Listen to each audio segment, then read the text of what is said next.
Good evening and welcome to Fan TV, the football chat show where you at home can join in with us throughout the night. I'm Kiri Blore and I'm here until 10 p.m. with a studio full of fans ready to make mayhem. Before I get to tonight's lineup, let's tell you about last night's show.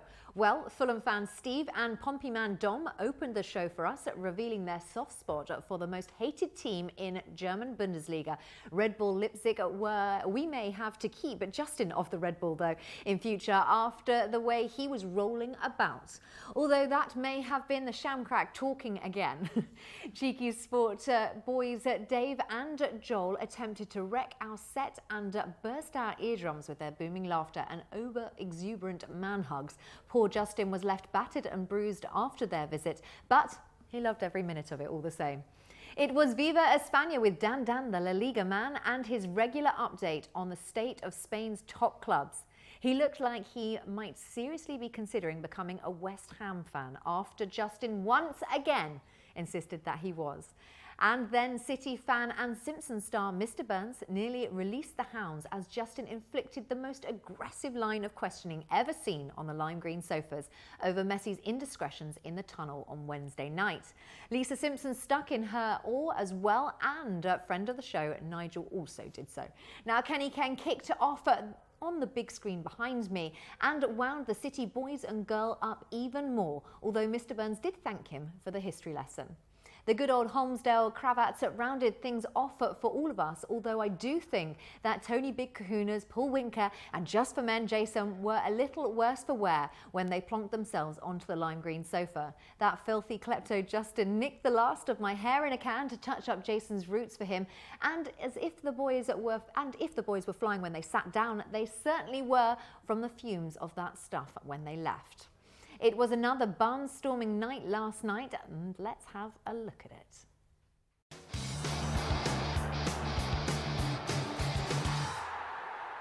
Someone else who's doing very well for you at the moment as well. McCormack? Yeah. He was doing well for us, and then he left. Oh, I'm so sorry. Unbelievable.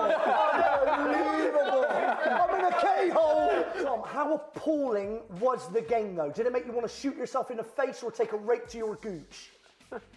Oh.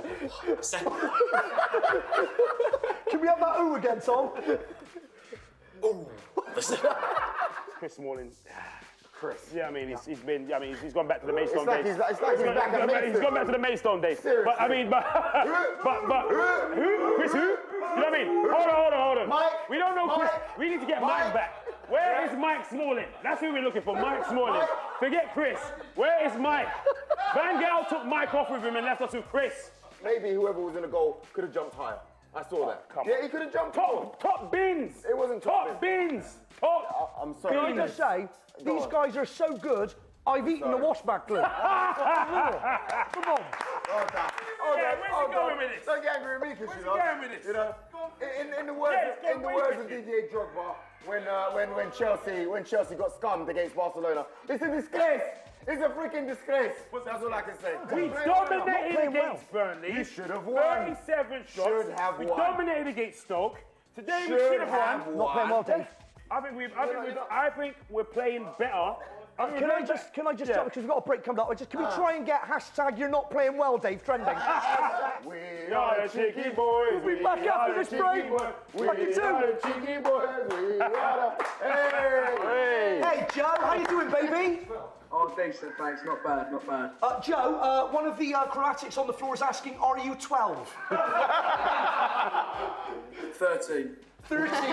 For the love of God, please bring George Graham back to the fold and let bygones be bygones. Come on, a bit of justice for George. Justin, after me, I want you to say this. Justice for George. Justice for George. You guys on the sofa. Justice for George. Justice for George. Yeah, got one from Nigel. Mr. Burns not having it though, Ken. Who scored? Carabag. Carabag have scored. Brilliant. Against PAOK. You're making this up. What the? Carabag, PAOK? What the? It was ridiculous. Just keep your eyes closed. I mean, 15 games without a clean sheet. Seriously, because that's great. 15 games without a clean sheet. No, never mind that. 15 games without a clean sheet. James MacArthur.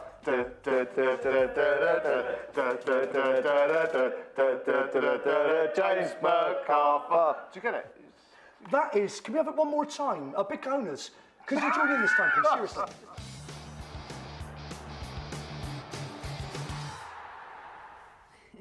Such a worry on so many levels. Okay, well, kicking things off, my favourite West Brom fan is Josh Bland. I hope he can find some positives being 16th in the league. I think that having West Ham fan Greg Richardson might make Josh happier as they're 17th. Both teams are on 10 points and teetering above the drop zone. Chris Darwin will be Skyping us all the way from his balcony in Costa Blanca. He'll be taking us through tomorrow's fixtures with his usual brand of wit and sarcasm. I hope the weather is better over there than it is here. Now, Gianluca will be back on the lime green sofa to tell us how all the Italian teams did in Europe this week. Joining him will be Richard, who will be talking through last night's Europa League game where his superb Saints beat Inter Milan. Stephen Copping will be Skyping, calling us all the way from dreary old UK, only slightly less impressive than the coast of Spain. He'll be updating us on some of the non-league fixtures this weekend. I'll be joined by a pair of gills at 8:45. Josh and James can take their eyes off the league for a week, which might be a blessing as they are 1 point above the relegation places, and look ahead to the FA Cup first round clash tomorrow afternoon.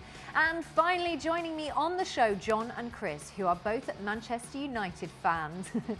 I can't see them being too happy with things under Jose, as it's clearly crumbling. Sitting 8th in the league and 3rd in Group A of the Europa League, they will be hoping their fortunes turn around soon. But let's bring on my first guest, Josh and Greg.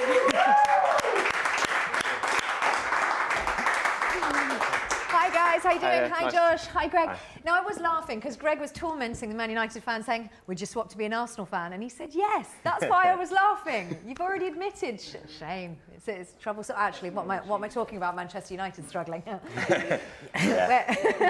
Right, where shall we start, boys? Okay, Tony Pulis signed a new contract. That's good, right? Okay, that's not good.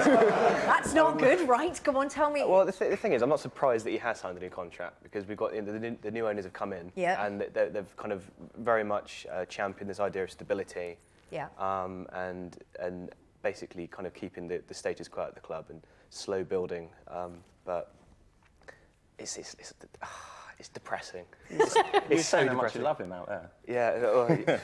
Oh God, don't say that because I'll get crucified. Yeah, sorry. But yeah, it's just dark ages football. It's horrible to watch, and at the moment there's no real incentive for Albion fans to kind of go. The tendencies are dropping because it's just horrible football. Okay, all right, well on that happy note, after Yaya Touré's recent behaviour, who has had the biggest drop in their career? Yaya Touré, Cristiano Ronaldo, Nicolas Anelka, or anybody else that you can think of? Okay, that's your first poll out there, guys.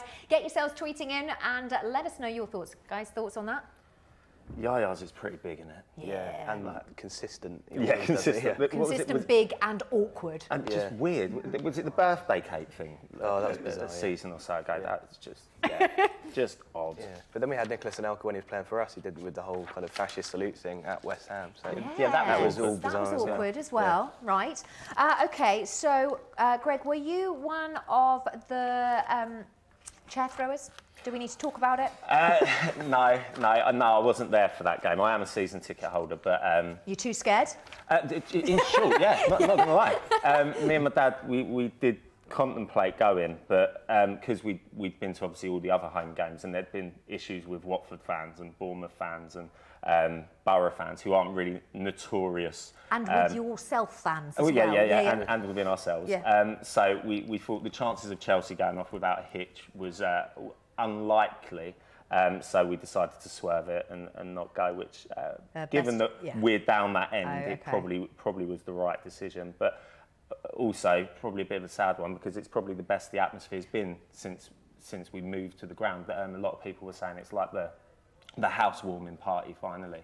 And so, yeah, it was a shame that we missed out on that atmosphere, but not a shame that I didn't have to duck any chairs. On that amazing result, that's what's so annoying, that you actually want to hit all West Ham fans around the head with their chairs and say, come on, you just beat Chelsea. I think all fans. All right, but yeah, you and your dad exception. That little section, it was a shame because it actually detracted from what was a very good performance and a great result for us.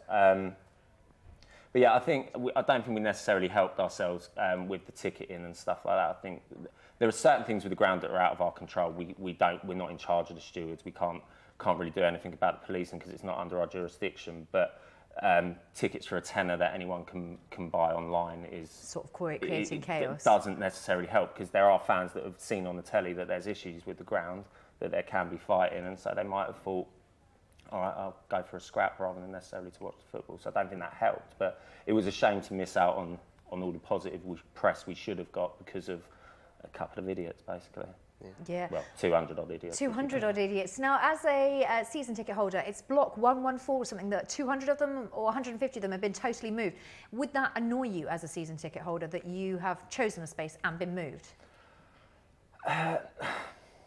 It wouldn't annoy me. I think if they said we've got moved, because I think the sight lines are pretty decent.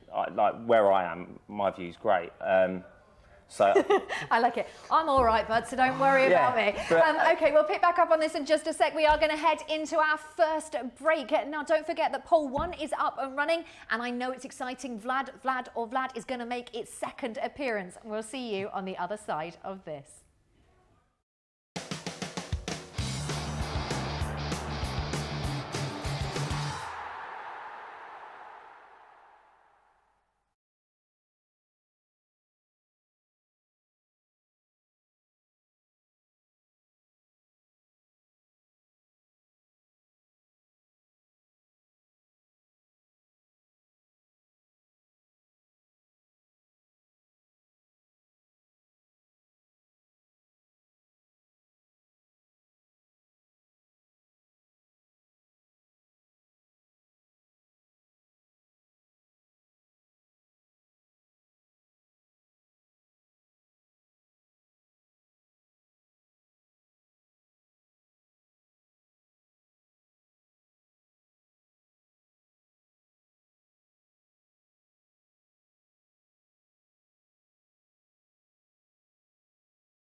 Welcome back to us here at Fan TV. What else should you be doing on a Friday night? Well, absolutely nothing. Stick with us because, well, we've got miserable Man United fans. We've got slightly dismal Brom and West Ham fans at the moment.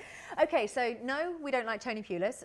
You like the stadium. You are, actually, we were all just saying this, weren't we? You are one of the few West Ham fans that we've had that's not really dejected about the stadium and not really down on the stadium so much. Yeah, I think it probably helps that I wasn't season ticket at Upton Park. I couldn't get to Upton Park very often, so I haven't maybe got the same sort of attachment to Upton Park. I loved it. Like as a kid, I remember sort of like a whole nostalgic kind of thing, and remembering going there as a kid and being small and everyone, it seemed massive. But once you get a bit older and you can't get there as much, you kind of lose that. So for me to be able to go every game, take my son, go with my dad, it's great. I love it. So yeah, hopefully the results pick up and then people can stop talking about the stadium.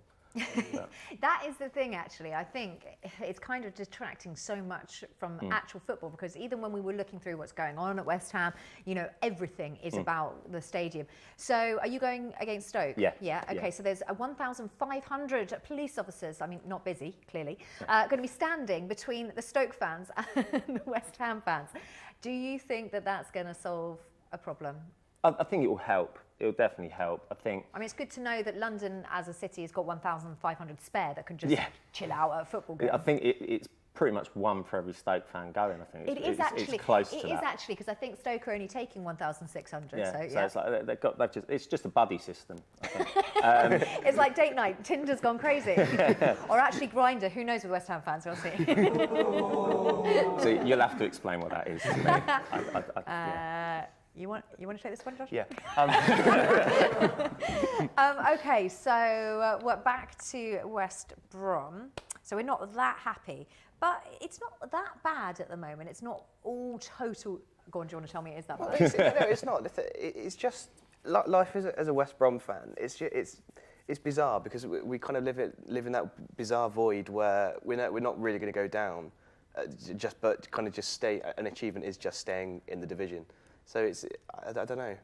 I was thinking about it earlier in the week, and I was thinking about how I kind of actually miss when we're in the Championship and we're competing at the top of leagues and stuff like that. Would you rather be battling it out as a Championship side or in the Premier League struggle?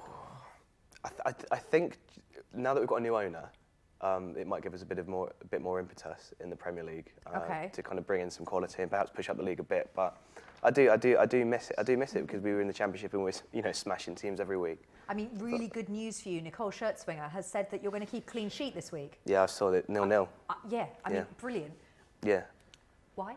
I don't know. Like, what's the Schertzwinger got to do with you lot? I don't know. I think it was like a BBC piece. I don't know. But it's the best. I was like, brilliant. If she says it's all right, it's all right. Yeah. Okay, so Nancy Chadley is... Nancy. Nancy Chadley's in, well, he's actually had an operation. They're saying he's going to be back after the international break. Yeah. I mean, you broke the transfer record for him, and I don't think it's going to be as quick back as they're saying. Do you think that's just to appease people at the moment? I don't know. We'll see. I mean, he's obviously of massive importance to us straight away. The amount of goals that he scored and assists that he's made since he's come into the side have been he's been instrumental in everything kind of good that we've done so far this season. Just owing to that, I think what it is though, it's kind of like a preemptive operation. He's not picked up an injury. I think there's something wrong with his cartilage or something like that. That decided to just operating him for fun. Just in case, it cost us a lot, so we're going to make sure every part of your body is right. I think so. Yeah. And what about the fat program that's going on with Saido? Yeah. It's like one thing after the other with Saido Berahino. I kind of get. Whenever I do anything like this, he always comes up, and it's never good news anymore. Well, kind of funny. He's like the Balotelli now, isn't he? Yeah, 100%. Yeah. His career has just been derailed. He needs to just go focus on. As well. Yeah, I'd happily see the back of him, send him off to France. Apparently they make people good players over there, so it's not a bad place. Okay, so someone that is out of the limelight, Dimitri Payet, weirdly, has actually had the most assists and shots on goal. He's had something like 33 this season, which is more than anybody else in the Premier League. But nobody's really talking about him. Now, is that because the team behind him are not supporting him? Because he is actually, although he's not putting goals in the net, the work that he's doing is pretty impressive. Yeah, he's still putting in the performances. I remember hearing a couple of West Ham fans saying that he doesn't seem to be pulling his weight as much. He doesn't seem as bothered. I think a few fans were saying that he clearly doesn't want to be here. I think it was on one of the West Ham YouTube channel type things. And I think it's just because he's not, his performances aren't correlating in positive results at the moment. So I just read my stat. It's 33 goal chances that he's created, which is more than any other player in the Premier League. And you've got West Ham fans saying he's not contributing. Yeah. It's weird. We're a strange bunch, to be fair. But I don't think. But that's the thing. I think his performance is going unrecognised for some reason. Like I say, I think it's because they're not match-winning performances, unfortunately, because he's got people like Simone Zaza up front. Do you want to talk about Zaza? Because apparently, if he plays, no one's quite sure if it's his 10th or 15th game, they have to hand over 20 million and sign him permanently. It's scary, is what it is. It's not as bad as Pogba, though. Don't worry, we'll talk about that in a minute. But still quite worrying that there's 20 million in the balance for somebody that's made 9 appearances and no goals. We were talking in the green room about it, and it's I was saying that Tevez is a similar kind of kettle of fish in that he didn't really perform for the first half of the season when he signed for us, but he was putting in the effort, and the fans sort of respected that. But Zaza's doing the same. He works really hard, but because the goals aren't coming, and because this sort of permanent deal is sort of hanging over his head, it's people were like, well, work rate's not enough, we need you to get goals. Whereas with Tevez, he was given time. And I do genuinely think if he gets one, he'd get going. But at the moment, it doesn't seem likely, and therefore I'd rather he didn't play so that we didn't have to fork out a load of money for someone. He's going to have to play with your injuries. Andy Carroll... Possibly, yeah. I mean, was that you down at the training ground as well on your bike trying to rob him? She's saying, please get fit. But no, I think the problem we've got is we haven't got a lot of other options. Or any. I mean, I don't want to burst your bubble. We've got Ashley Fletcher, who's a good youngster but not ready. Caleri, who hasn't really done anything either. Andre Ayew is back fit and was apparently, according to Jack Sullivan on Twitter, bought to be a centre forward, so he could potentially go down the middle. But I think the fact that we're playing Antonio up front suggests that Bilic recognises that maybe Zaza's not the answer, and dropping 20-odd million on him isn't necessarily the right thing to do. What are they going to do with him, poor kid? What, Zaza? Yeah, he's just going to... He can just enjoy London. Just chill out? Yeah. Because he's got a while with you. Yeah. I mean, there has been some talk, some weird things on Twitter that you see where West Ham are looking at a swap deal with Napoli. And it's like, well, we can't do that because he's not our player. So I think maybe it'd be a case of just cancelling his loan in January and hoping that Juventus will take him back. I did think I was going to be on with Gianluca, so I was going to ask him if he thought Juventus would be interested in... Shall I just answer it? No. Zaza. And that's what I thought, yeah. So just to let you know what Gianluca's face was, it was more like a sheep cross cow noise that he made. So I think we'll take that as a no. Yeah. Would you take him at West Brom? No, thanks. It's like when you came to the Hawthorns and I was at that game and he was poverty. He got taken off at half time and he was so bad. He was so bad. Like I say, you can't fault his work rate, but I don't think he's hit the target yet. And it's just, he's not doing enough to justify being a 20-odd million forward. If they were saying 8 million for someone that works hard and will run, maybe. But no. But we've got our own sort of Berahino type in Diafra Sakho. No one really knows what's going on with him. Or what he's doing. What he's doing. He's on Instagram dancing around, but is apparently injured. So I think he's fallen out of favour. We want a shot of him, but at the moment, I think most West Ham fans would welcome him back because he gets goals. But yeah, I'm not Slaven Bilic, so I can't make that shout. It's weird. There's quite. We'll talk about it obviously with Manchester United, but with Swansea, there's lots of players out in exile in lots of clubs at the moment because he's sort of out in exile. No one really knows what he's doing, and it is strange because actually a lot of these players could be quite useful, but it seems like they've fallen out of favour with the managers. Yeah. I mean, Slav's got history. He Amafiltano, never said his name properly in my life, but he did quite well for us under Allardyce, but he turned up late for training a few times, and Slav made an example of him. Says if you don't toe the line, you go, and he went, and it's kind of worked. And I think Alex Song, we had issues with him last year, and so he's obviously a very strong manager and knows how he wants his players to perform and behave, which I respect, but at the same time, if it's a choice between Sakho, who's a little bit of a wild boy but could get goals, and Zaha, who works but can't get goals, I know what I'd probably take. But again, I don't get paid the big bucks to take the abuse, so... Yeah, true. Okay, so Tony Pulis says that he thinks it's a good time at the moment for West Brom and they can no longer be expected to be a side that sits in the relegation zone, and that there's certainly a lot more to come from West Brom. Had he been drinking through these statements? Yeah, it's bizarre, because I think that Tony Pulis at the moment is the very thing that's preventing us from pushing on. Again, if I was paid the big bucks to kind of make these calls, his contract is up at the end of the season. It would have been really good that, he's not popular with the fans. just like have a natural break at the end of the season and get someone in who can maybe push on. Who? I don't know. David Moyes, he's going to be free soon. Oh, Christ, that would be even worse. No, I would have liked Brendan Rodgers over the summer. I love Brendan Rodgers, but mainly for the way he looks. But anyway, that is another story. But yeah, just someone who's going to play a different style of football and can maybe get something different out of our players. And just something exciting. You do need, yeah.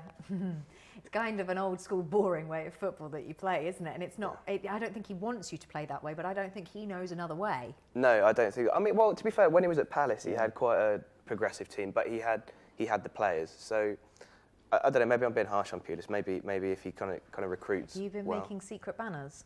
What for Pulis? Yeah. I've not. I genuinely don't want him in charge of my football club because I don't think that we will progress under it. But he did it at Palace. Maybe he can do it again with us. Okay, Jonathan Lecco. Do you think he'll start? Yeah, he should do. He should do. He's quite exciting. That's one thing that's coming out of West Brom at the moment. It's exciting. Yeah. I mean, we've got some really good young players who are coming into the first team. We've got a good academy that doesn't really get enough credit for how good it is, and he's kind of the cream of the crop in terms of the current youngsters coming through. And he's a good player. He's fast, pacey, kind of the antithesis of how we play. I'd start him against Leicester and see what happens. He can scare defenders. He made his debut against West Ham, didn't he? Yeah, he did. And I think he tore Cresswell apart for the first 20 minutes. Yeah. And Cresswell's one of the best left backs. Left backs in the league. So he's obviously capable. Yeah, and he's 17, 18 years old, so he's got a very bright future. So I suppose the only thing is he going to stay? Well, we will pick back up on that and a whole lot more after the break. So make sure you don't go anywhere. Our poll 1 is out there. So if you want to get on Twitter, then do so. We will catch you on the other side of this.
Welcome back to us here at Fan TV. Well, it's bonfire night this weekend and the Premier League is sure to have sparks flying ahead of the international break. Saturday sees 5 firecrackers. Can Man City beat Middlesbrough to remain top of the bonfire? Winless Sunderland travel south to face Bournemouth. Will they stop forking around and finally win a game? And can Chelsea keep turning up the heat when they play the Ronald Koeman's Toffee Apples at Stamford Bridge in the late kickoff? Elsewhere, Burnley host Crystal Palace and struggling West Ham play a revitalised Stoke City. And there's 5 more games on Sunday. There's bound bound to be an explosive atmosphere at the Emirates for the day's early kickoff. Can the Gunners beat unbeaten rivals Spurs to make their season go boom? Both Swansea and Man United need a rocket up there. You know what? After recent performances, will a Jose-less United get back to winning ways, or will Bob Bradley's side ensure he's not the guy on the bonfire going into the international break? Elsewhere, title hopefuls Liverpool play Watford, Hull City host Southampton, and the final fixture of the weekend sees champions Leicester play West Brom. Can this round of fixtures finish with a bang? Okay, we've got Chris Darwin. Tales from the top flight. Hey! Okay, let's get Chris Darwin up on our screens to tell us about the tales from the top flight. Chris, did you hear my punnerful intro to you? I did, yes. Yes. Well done. Whatever, Chris. Oh, whatever. Okay. Thank you for setting the bar high for this evening. I thought I'd go with that. Okay, where shall we start? Well, there is one heck of a derby happening in London this weekend. So tell us about Arsenal and Spurs. Yeah, well, I think Arsenal used up all the entertainment tokens on Tuesday night, leaving Spurs with 0 for their own sort of pleasure, didn't they?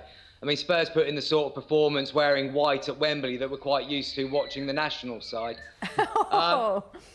Sanchez has had an interesting week. I mean, I know when he was at Barcelona, he wanted to copy absolutely everything that Messi did, but maybe copying his tax forms as well was probably a little bit on the dodgy side. So, no, I mean, for credit to Mesut Ozil, though, he's I was on a couple of weeks ago sort of calling him out for only scoring goals when it really mattered, 3-0 up against the Bulgarian team.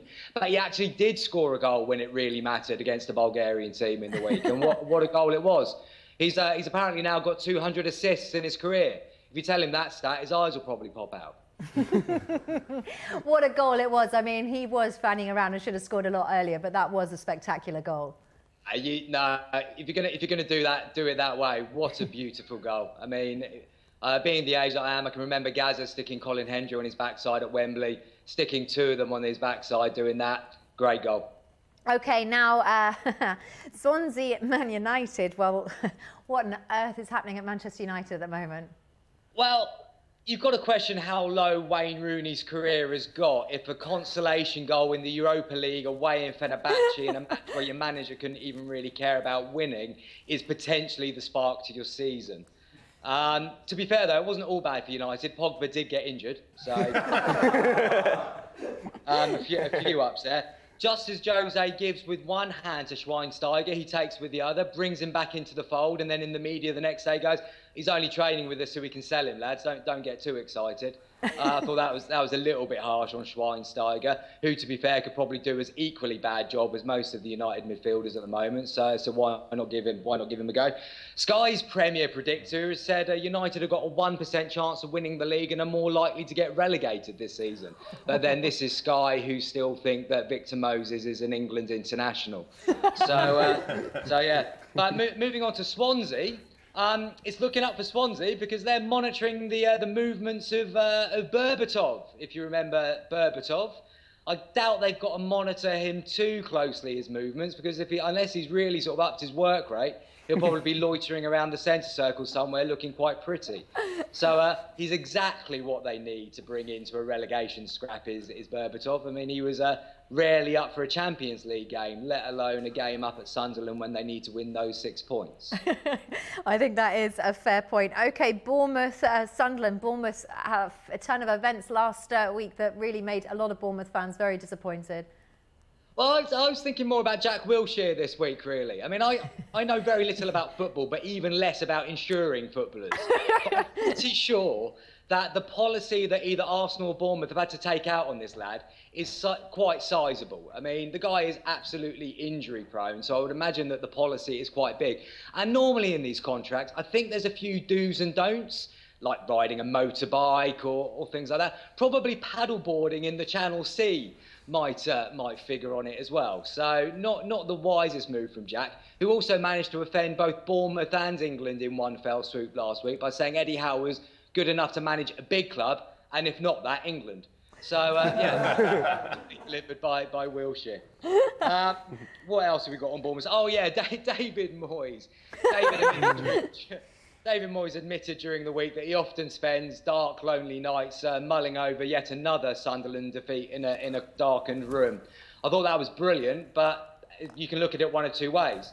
Firstly, OK, fair enough, you can understand it. But secondly, a darkened room at night, surely that's called sleeping, David. Listen, nobody's going to question what David Moyes is up to because he's probably going to be doing a lot of sitting in a dark room with no lights next week. OK, City against Middlesbrough. Yeah, I mean, City obviously had a fantastic week, didn't they? Every time it gets a little bit worse for Jose, it gets a little bit better for Pep. I mean, Kevin De Bruyne scored a fantastic free kick in the win against Barcelona, and that's one of the few Belgian midfielders the only Belgian midfielder Jose seems to rate is Feliani.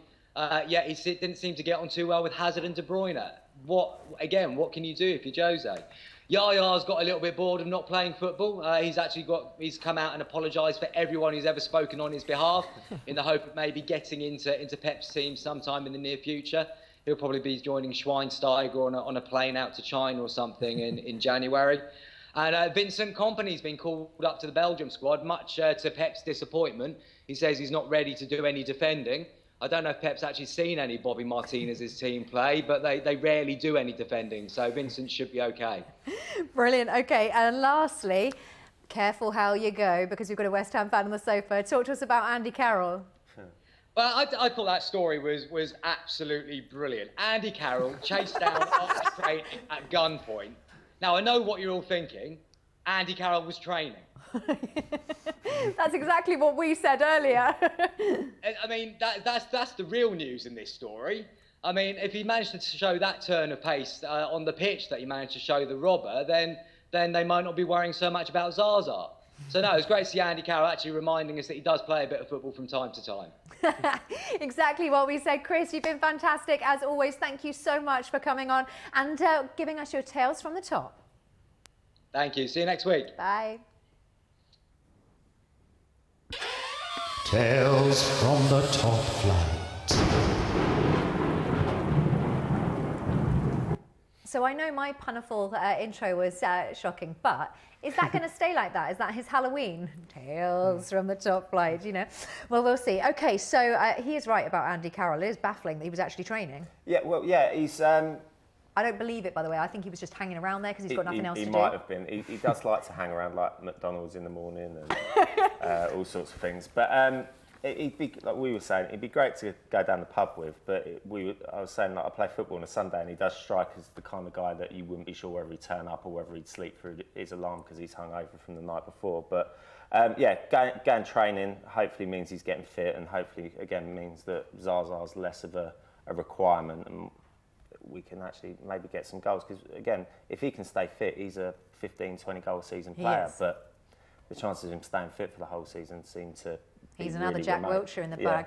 Yeah. Okay, so let's talk about James McLean because Poppygate. It always happens at this time of year. Do you think Tony Pulis will leave him out just to avoid Poppygate? Well, he's suspended, so the whole thing is going to be. Hopefully, it's going to go without.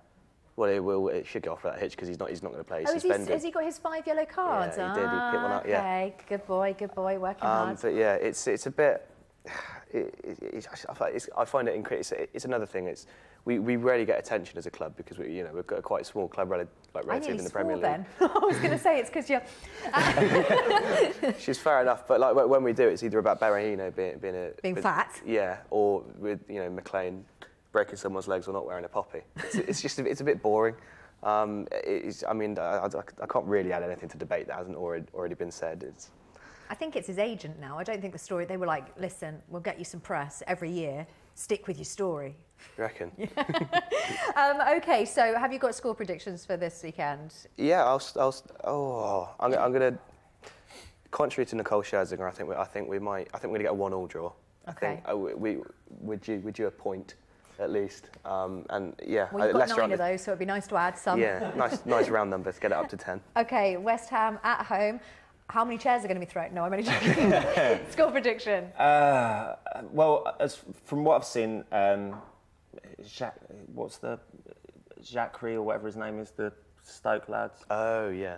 And Aranovic and a lot of their good players. About Shaqiri? Shaqiri, that's the one. Yeah, I was getting him confused with the Arsenal. You have been handed a little golden because quite a few of their players are injured. So I think we've got a chance. On paper, we should win, which probably means we'll lose 2-0 or something. But I'll stick my neck out and say 2-1. Okay, well, seeing as Toby has Kim or Kim, I'm creating my own Vad or Vad, and well, let's play Vad or Vlad.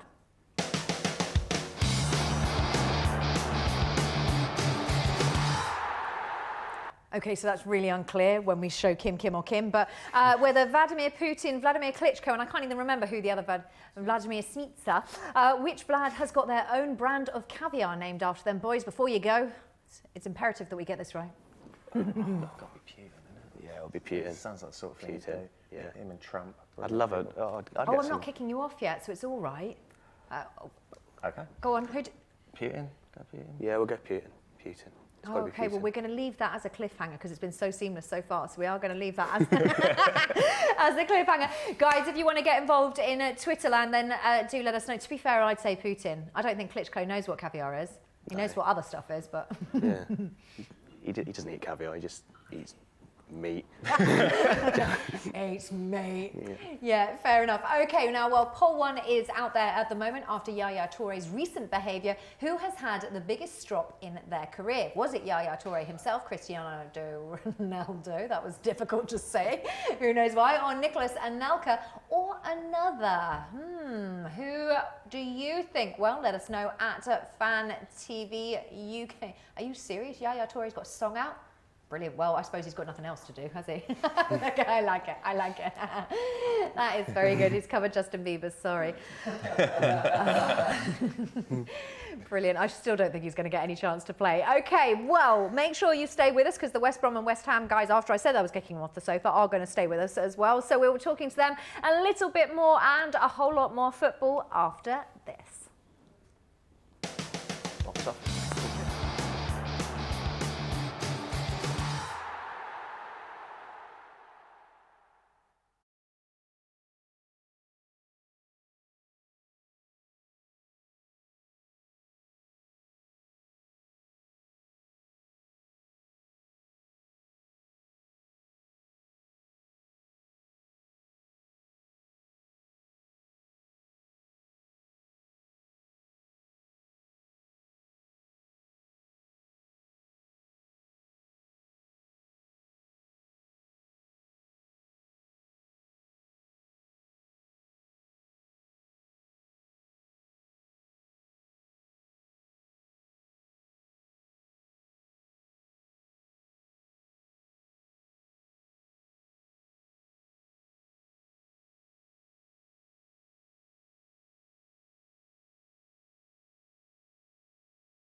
Well, I can imagine that you didn't move from your seats the whole time because Vad or Vad had you sitting on the edge of them.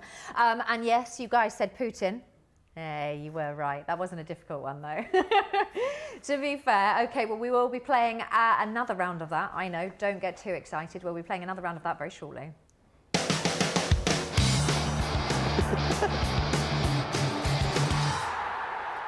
So the best news about Kim is I had a guy on the sofa on Wednesday who looked exactly like one of the Kims. It was brilliant. It was absolutely little North. Which one? Yeah. The North Korean one. Yeah. Kim Jong-un.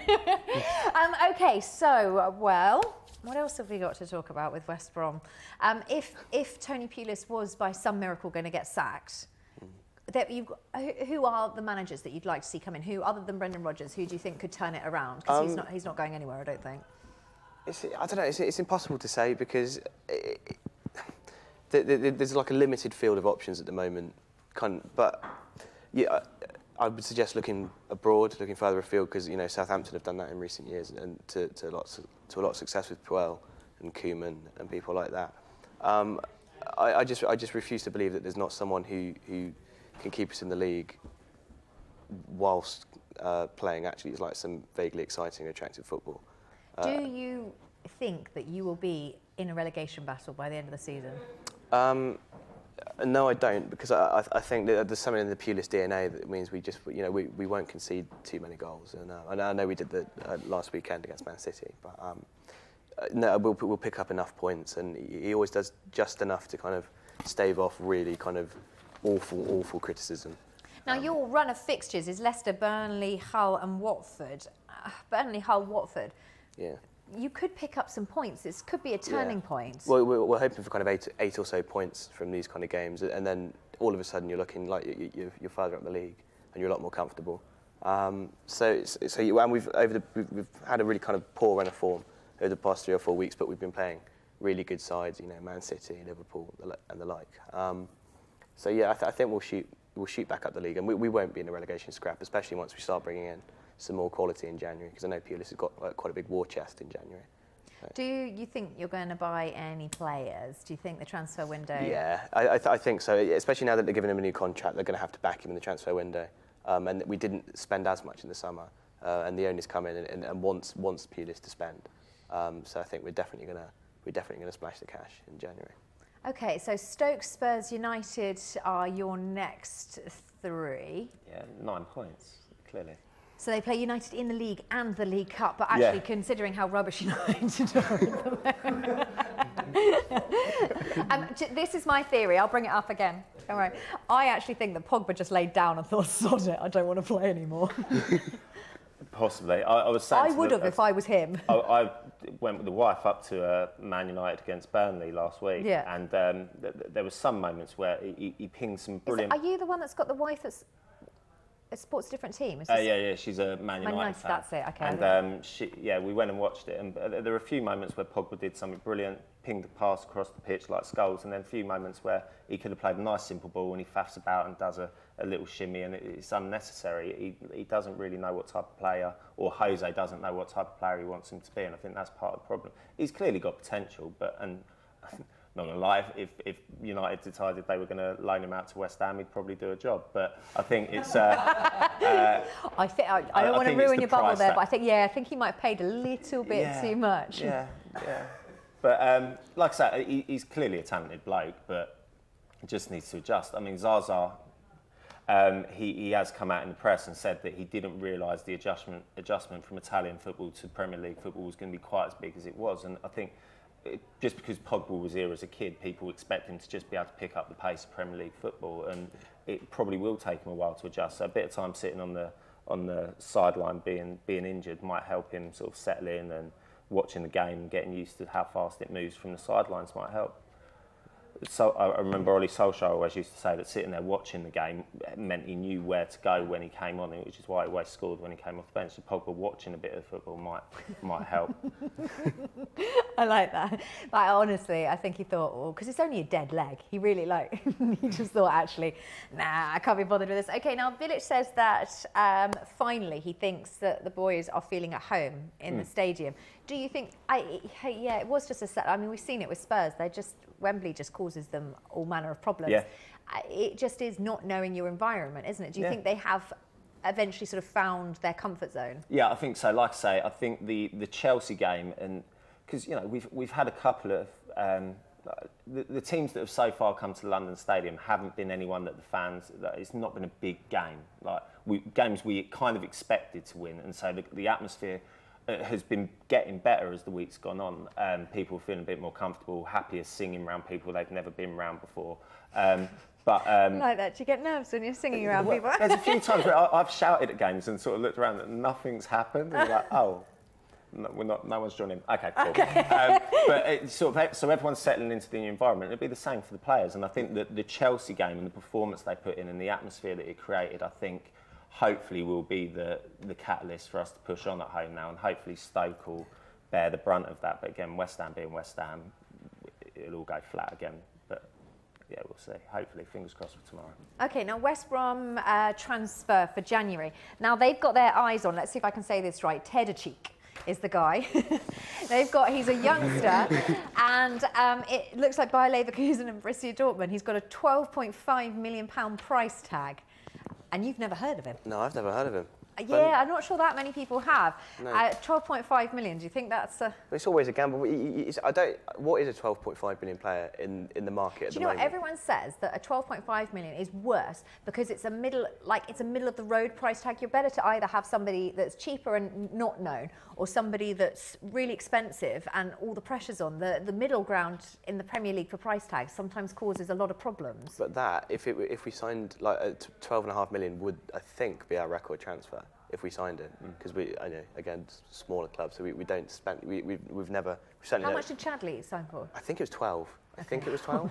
Okay. 12 or 13. But it would be one of our most expensive ever signings.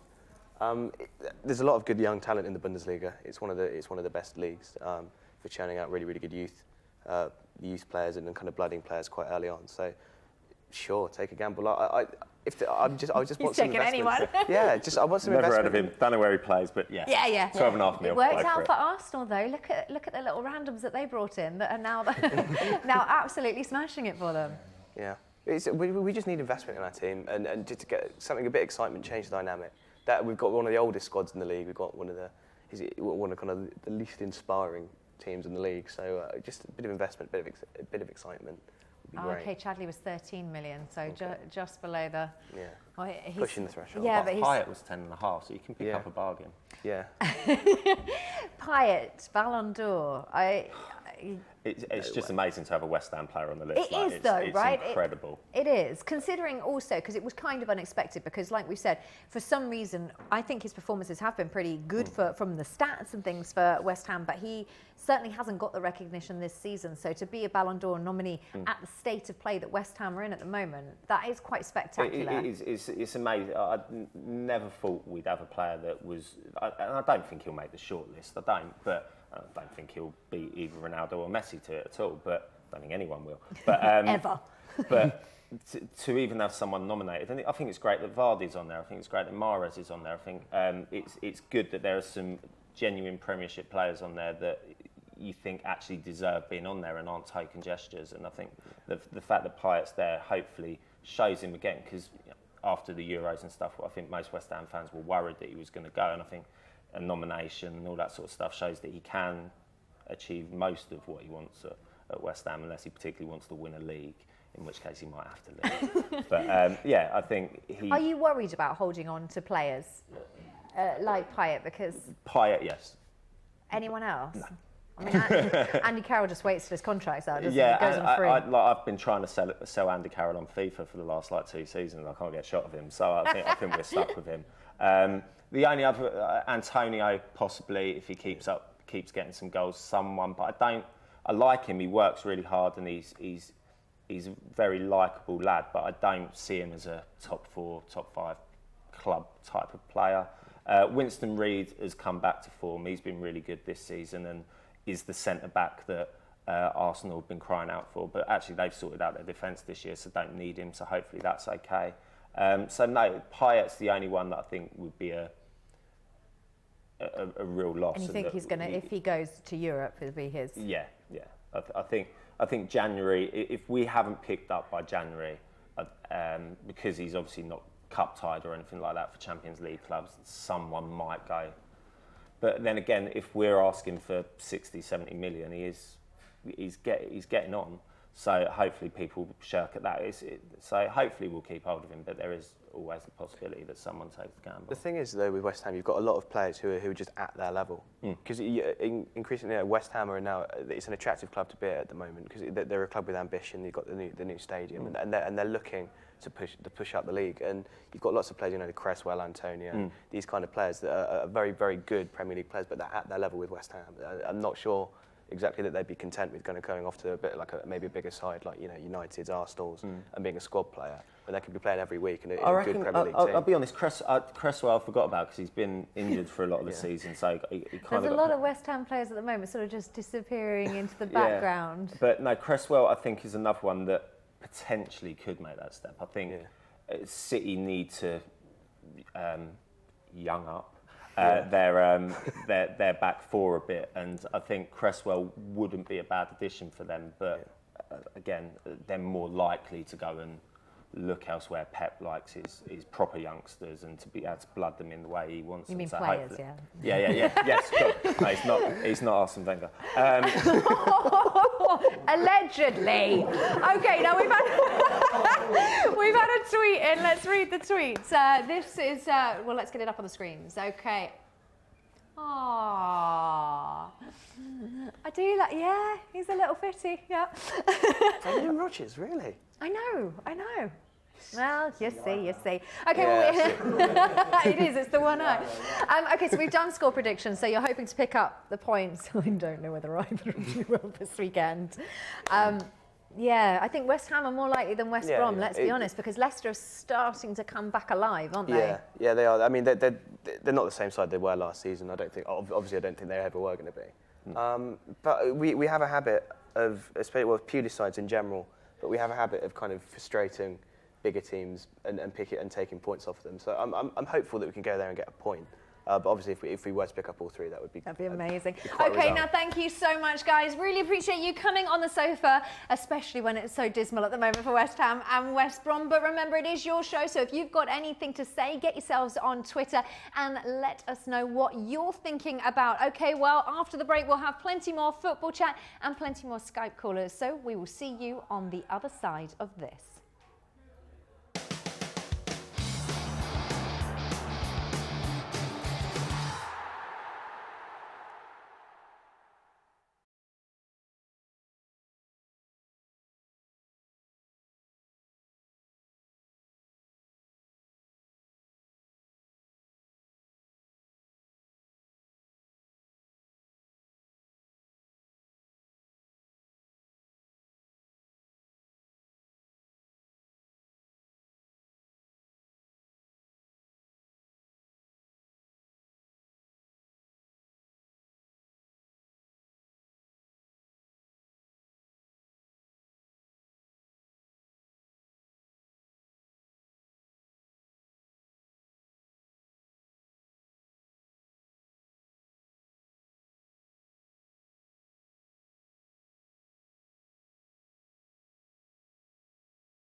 Hello and welcome back to us here at Fan TV. Now, like I said before we went into the break, if you want to get in touch with us, then you can do. You can Skype us in. If you've got anything to say, then you can get in touch with us on Skype. You can get in touch with us on Twitter as well. So if you've got something to say, make sure you do that. Okay, here's what we've still got in store for you tonight. Joining me now, Gianluca and Richard, who will be talking through last night's Europa League game, which left Richard grinning from ear to ear. At 8:30, Stephen Copping will be here on Skype. He'll be updating us on some of the non-league fixtures this weekend. Josh and James are coming on to talk about Gillingham's continuing demise and a look ahead to the FA Cup first-round clash tomorrow afternoon. Last but not least, Man United fans John and Chris will be on the lime green sofa. They play on Sunday, and after yesterday's game, I doubt the guys are too positive. Well, I know they're not. I can see their faces. Let's welcome Jean-Luc and Richard onto the sofa. Guys. Hi, Richard. Hey, Kerry. How are you doing? Yeah. Pretty good. There we go. Someone's happy. Yeah, okay. Well, let's start with last night. Yeah. They deserved it, finally. They deserved it before a couple of weeks ago. Finally, the icing on the cake. Yeah, it was a bit nervy at half-time, but yeah, deserved result at the end. After going to San Siro and completely dominating and losing to probably the only shot on target, I think, yeah, to win that last night was pretty good and gives us a really good chance of getting out of the group now. Well, I think you definitely really should get out of the group, shouldn't you? And then it's into the last 32, which is an unknown ground, really, for Southampton, isn't it? Yeah, well, we've never been in the group stages of a European competition before, so to get out of it would be pretty special. It's one of those things, you just never thought you'd get into Europe. Now you're in Europe, you never thought you'd get out of the first group, and it's exciting.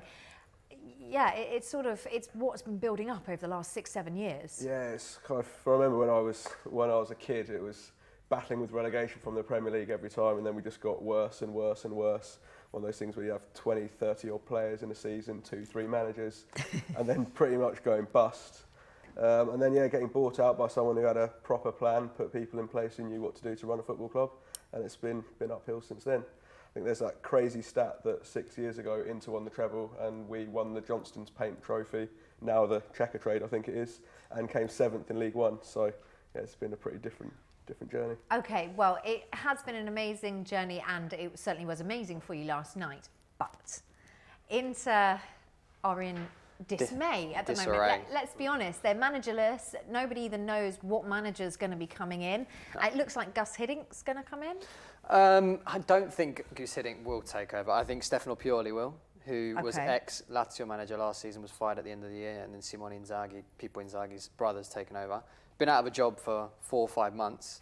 So it's going to be a bit. I mean, they got De Boer in, who had been out of a job for 2 months from Ajax, and then brought him in, 9 days before the start of the season, and it was hell for him. 85 days they gave the man. I mean, he said, "Give me 4 months." They gave him 85 days. They didn't even give him the 4 months. I know. I mean, Italy do things by half measures, basically. When it comes to those sort of things, give me 85 days now. I'll give you 42. That's it. Done.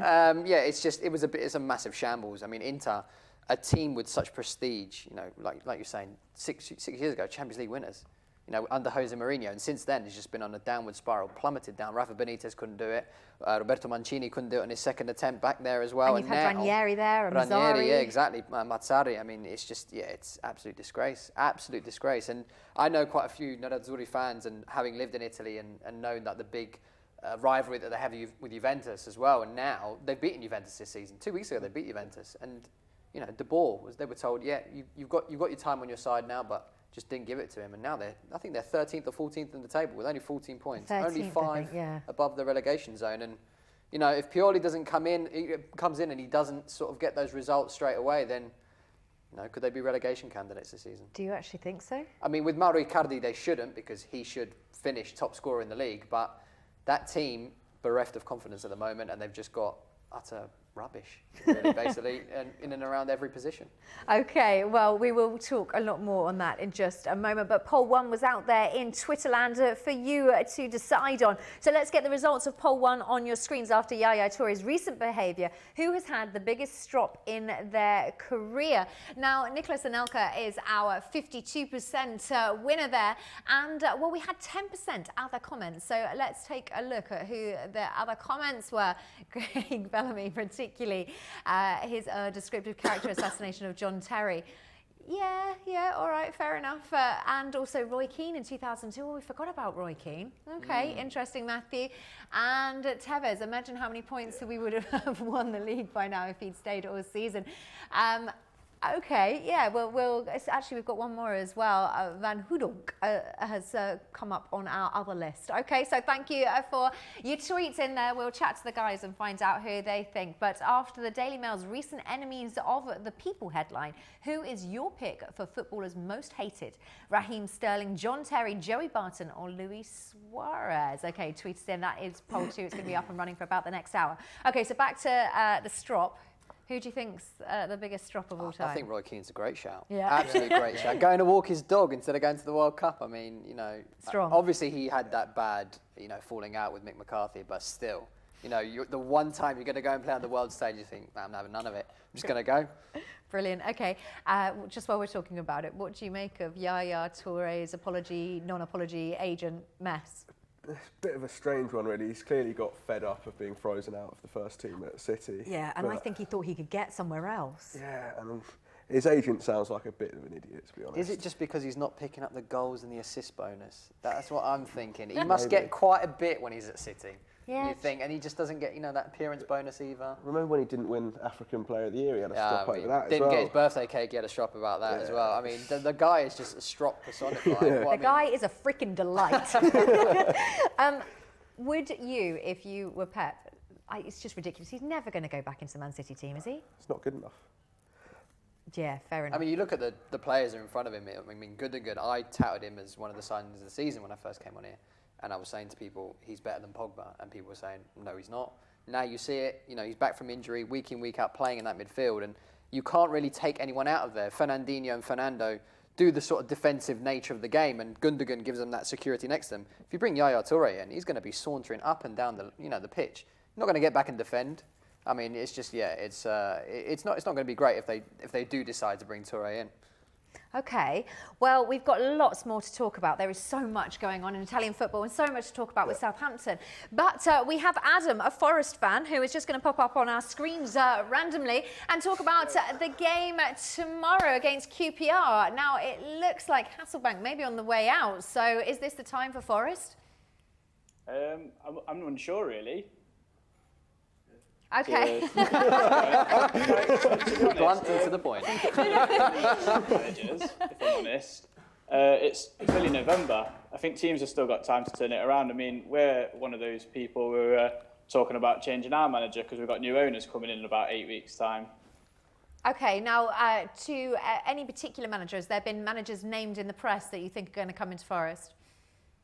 Apparently Zola's been linked, but if I'm honest, I'm super behind Philippe Montagnier. I know there's a lot of supporters behind Philippe Montagnier. I did a little video via my YouTube channel that I do for Forest about supporters called Forza Garibaldi, and they're very much behind Philippe Montagnier. And we had like a big banner in the Lower Bridgeford stand saying we're fully behind the manager. Okay, now what sort of problems is QPR going to face for you tomorrow? A bit of a wrath, I think. I mean, it's been fine margins for us at recent times. I mean, going forward, we've looked great, but defensively, we've been naff. But with Britta Sambalonga coming back, if we can provide the chances we've been providing in recent weeks, we should beat QPR tomorrow because we are strong at home usually. Now, do you think the news that Hasselbank's sort of on the way out is going to knock QPR's confidence? I think you would hope so, but then also you've got to be a bit wary of their players that are going to potentially fight for Hasselbank if they want him to stay and if they're behind him. I think we've always got to be wary. There's no easy fixture in the Championship. I think many teams will know that. Yeah, we've had a lot of boys on the sofa already today saying that, West Brom in particular, they think they'd rather probably be in the Championship scrapping around and enjoying the matches than in the relegation battle in the Premier League. Okay, so what are the hopes for Forest this season? I think if we can get mid-table and restore a bit of dignity, to be fair. I mean, we've been a joke of a club for the last couple of seasons, ran under Fawaz. Fawaz is about to go. I mean, he tried his best, but it's time for him to move on. He got a lot of abuse, unfortunately, and it was unnecessary at times. But hopefully, new owners, a new era, a new start almost as well. And hopefully we climb that table and get around mid-table and then build from that, really. And it's unfair to ask you, but are Newcastle totally untouchable at the moment? No. They got beat by Huddersfield. They got beat by Fulham. I think Newcastle's problem is complacency. If anything, they've got a great squad. They've got a really good squad for the Premier League, and they shouldn't have got relegated with that team, but they did. I think Newcastle have got to fight as much as just as anyone else is in the Championship, because they could get beat by a team like, no disrespect to Rotherham, but they could get beat by a team like Rotherham or Wigan or whatever, but then they can beat another team like they did against Preston 6-0. Okay, now score prediction just quickly for tomorrow. We're going to win 3-1 for a change. Okay, all right. Well, maybe you can talk to Toby through the game and let him know those updates. Thanks so much, Adam, for coming on and telling us about Forest. No worries. Thank you very much. Okay, well, we will pick back up because we do have so much to talk about Southampton. I don't think I've been fair enough to give you all that talking time. Okay, since 2010, which 3 clubs have made the most money from transfers? Well, tweet us in, let us know what you think. The question goes out to you guys on the sofa as well. Now, don't forget that if you've got anything to say tonight, you can on Skype, and you can, like we said, get involved on Twitter. If you are on YouTube as well, then you can write messages there and we can pick up on those questions. If you've got any questions for Jean-Luc about football in Italy, I was going to say in Europe. I was going to make you answer all questions in the whole of Europe. It flips between European football expert, Italian football expert. Okay, well, we'll give it. If you've got questions about Europe as well, he can answer them. I don't mind anything. If you've got questions about Brexit, he can answer them. Not really. I'm not well versed in that. No one in England can answer those questions at the moment. We'll be back on the other side of this. Make sure you don't go anywhere.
Now, welcome back to us here at Fan TV. So, since 2010, which 3 clubs have made the most money from transfers, guys? I mean, one of the teams probably sitting next to Fan at 1. Right, okay, yeah. Southampton. Southampton at 1. Yeah. It's tough to think. I mean, obviously Juventus have sold Pogba in the summer. Does that go towards a big amount of money for someone like that? But I don't think they've accumulated as much in the recent years, so probably not them. Okay, who else? Dortmund have probably made a bit, but then a few of their players have left on frees. Yeah, so. I would have said us as well, but again, Arsenal even. But again, they're not really should have got more for certain players. So probably not us either. I don't. No one wanted to pay for any Arsenal players. No, not really. Rubbish. Yeah. I didn't realise you're an Arsenal fan as well. I am. So you must be happy all rounds at the moment. I mean, yeah, not trying to get to running away with it. Yeah, it's November. it's the same thing. What happens every season with Arsenal. It gets to a point where we start badly, carry on playing really well, then it gets to December, January, start losing points again. Oh, and then it starts picking up again in March, and then it's gone down again. I don't think so. I think it's a different. I personally think so. I'm always one of the more positive Arsenal fans who thinks every season we can go on and compete for the title, not necessarily win it. But Sunday will be a true test of the mettle of this team, and the way that we've played against Chelsea this season, and obviously the Champions League as well. We're not running away with the group, but we've qualified after 4 match days, and that's something that's unheard of in Arsenal land since the days of Thierry Henry, Dennis Bergkamp, and so on. But yeah, it's exciting. It's exciting. But then we'll see Man United as well in 2 weeks' time, because I'll probably go and lose there 2-0. We always do against Mourinho. So. Listen, Pogba's still going to be chilling with his dead leg. Okay. Now, let's show you this tweet, actually. This tweet that was last night after Southampton's win, and it sort of sums up everything that's happened at Southampton. It's a historic night for Southampton FC. All that work and planning 6-7 years ago really paid off. Great football in the Europa League. That was from Kevin Davis. He's pretty much summed up the feeling of all Southampton fans. Yeah, it's amazing. I mean, I was there last night, and I've never experienced a better atmosphere in the stadium. I mean, first half, bit tense for a bit when they went 1-up, and obviously the penalty incident, it was... Yeah, because that's the thing. There's raging. There's a few things that happened. So, yeah, it was an amazing result, but Tadic missing a penalty, it's never a good time when a player misses. But was that down to Antonio Candreva doing his thing on the penalty spot? It's a difficult one. It was a long time between the penalty being given and it being taken, where you had 20,000 fans shouting at the ref, shouting at Candreva. You had most of the Inter-team surrounding the ref, Candreva elbowing McQueen in the face, then all of them protesting the penalty. And then, obviously Candreva kicking up the penalty spot as well. But it's quite dirty over both legs, Inter. But Tadic is never the most confident penalty taker anyway. He's missed a couple for us before. Should he have been the penalty taker? Well, Austin would have taken it if he was on the pitch. Yeah. But I would have given it to Ward-Prowse. But I think Tadic is that senior figure within the team that I think he probably took it upon himself to take it. And I don't think Ward-Prowse is still early in his career. He's not the kind of person who's going to go and say, right, my speciality set pieces, I'm having this. And I'd have been very surprised if Ward-Prowse had missed that. But it's also, you're up against Samir Handanovic, who's one of the best penalty savers in the game at the moment. I think there was a crazy stat last season where he'd saved like 8 of his last 9 penalties they've faced. And, anyone could have gone up against him, Ward-Prowse, Tadic. He'd still, I think, one of the best goalkeepers. And he's another one of that team that supposedly, the backbone of Inter, trying to keep them afloat in a way. So he was probably their best performer last night. He was their best performer last night. He was their best performer in the San Siro as well. He saved 2 off the line from Austin at the end, 1 from Van Dijk. And then last night, a very good save from Ward-Prowse, another one from Van Dijk and a few others. And if it wasn't for him, we'd have won both legs comfortably. He's by far their best player. Miranda's pretty good as well, but the rest of them are Anacardi. Okay, so speaking of Van Dijk, how long till they sell him to Liverpool? Well, his contract runs until 2022, so if anyone wants to come in to him, it's going to be a very large fee. We've seen with Southampton's business model that we'll sell, but we'll only sell on our terms. The policy of the club is we'd rather keep the player, but if someone's willing to pay what we think is a massively overinflated price, then we'll take it and replace them for a third of the price. Yeah, so it sounds harsh, but that is how the thing is, it's weird to say it's smaller clubs because at the moment, you were sitting pretty at the moment in terms of what Southampton are doing. And in some respects, better than Manchester United, better than clubs like that. There's more potential because what did you make of their performance in the Europa League? I mean, both of you, what did you make of that? I mean, all 3 goals were pretty good, but United just all of their players look bereft of confidence. Rooney was absolutely awful. Was it a pass though at the end? Because he's been putting him out of play. That's a good point. Yeah. I mean, you're not even giving him the pass. But no, Manchester United, just the way that they started, it's such a hostile atmosphere when you go to Fenerbahce as well that you need to start well, and they just.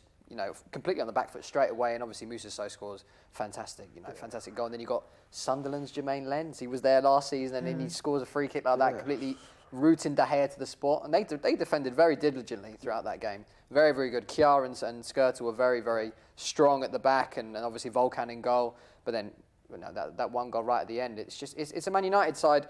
I'm just a bit confused as to what Mourinho did in the summer. I mean, he brought in Eric Bailly, obviously. Yeah. A great signing there. I think best signing that he's made out of the four. Well, actually showing his potential.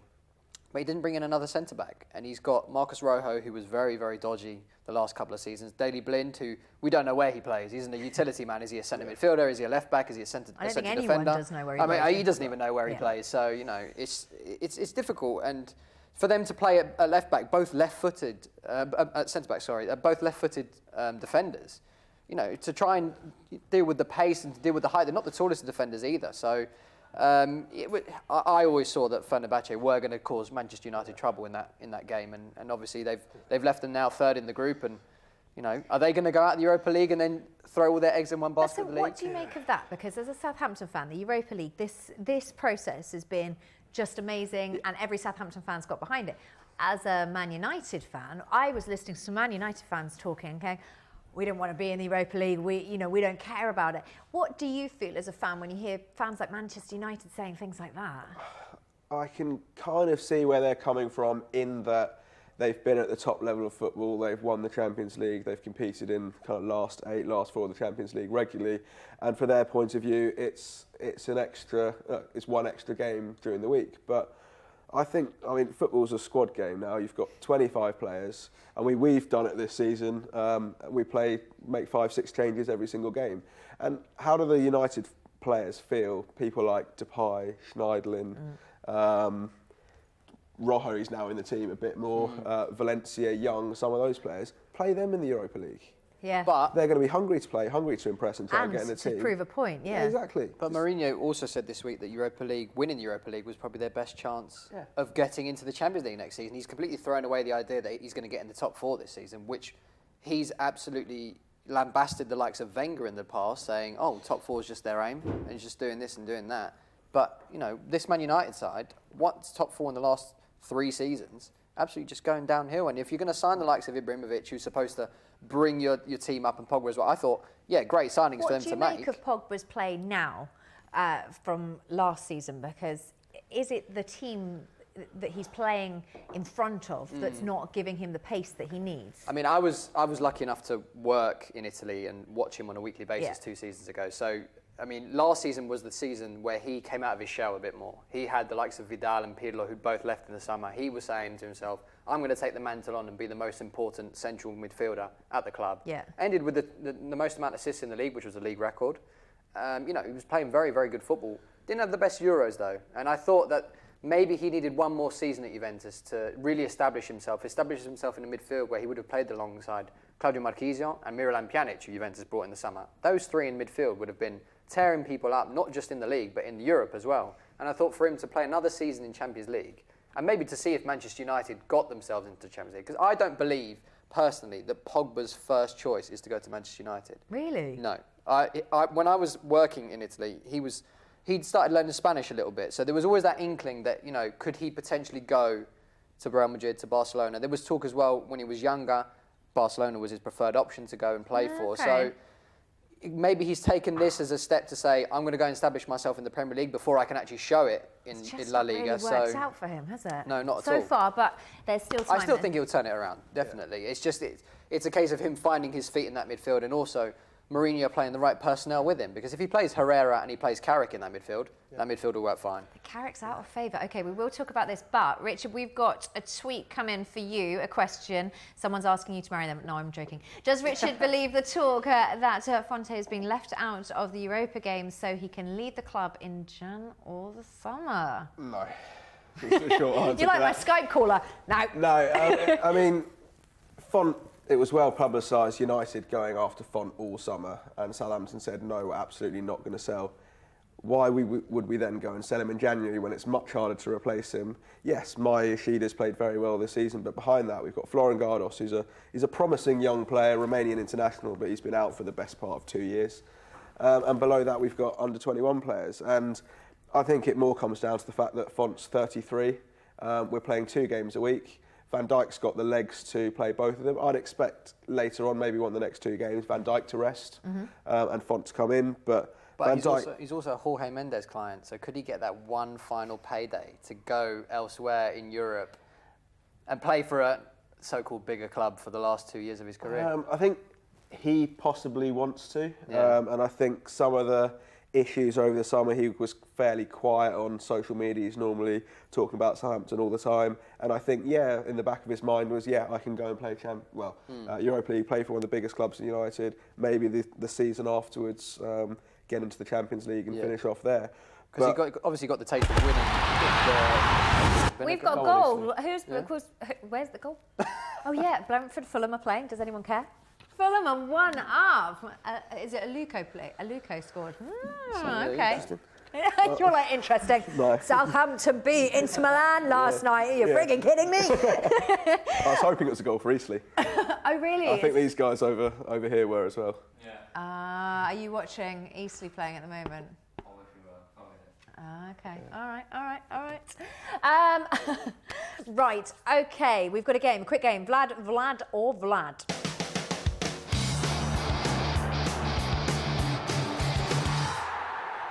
Mildly confusing because that's Kim or Kim. Which Vlad is a huge fan of the Beatles? So is it Putin, Klitschko, or Schmitzer? Got to be Schmitzer, surely. Really? Yeah, Giving it the Liverpool connection, isn't it? Yeah. I don't think Putin listens to music, and if he does, it's what's that called? Where that shouty metal music. I reckon that's what he listens to. Screamo. Yeah, that's it. Okay, make sure you stay with us. Don't go anywhere. Catch us on the other side of this break.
Welcome back to us here at Fan TV. Well, Kim or Kim, Vlad or Vlad. Which Vlad is a huge fan of the Beatles? You guys said Smeetzer, didn't you? Yeah. I said Putin doesn't listen to music, so I might get in trouble later.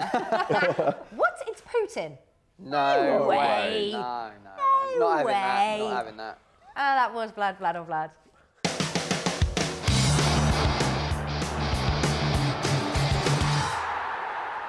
Okay, well, it's Friday night, and of course that means non-league night. So Stephen Copping is on the phone lines. He's going to pop up in the screen there. Hello, Stephen. How are you doing? Good evening. How are you all? Good. Were you hoping to see Toby tonight? Are you disappointed? Not at all. You're much better looking.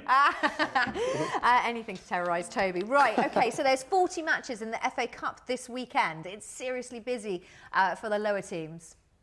This is right. This is the first round of the FA Cup, so they're getting closer and closer to that coveted third round clashes that they so desperately want, these sides. And there's some huge games on this weekend and on Monday as well. OK, now Westfield are the lowest ranked team still left in the FA Cup. How do you think they're going to fare? This is an astonishing story. I mean, they're ninth tier, which is way down the scale, and they were formed in 1966, just after the World Cup.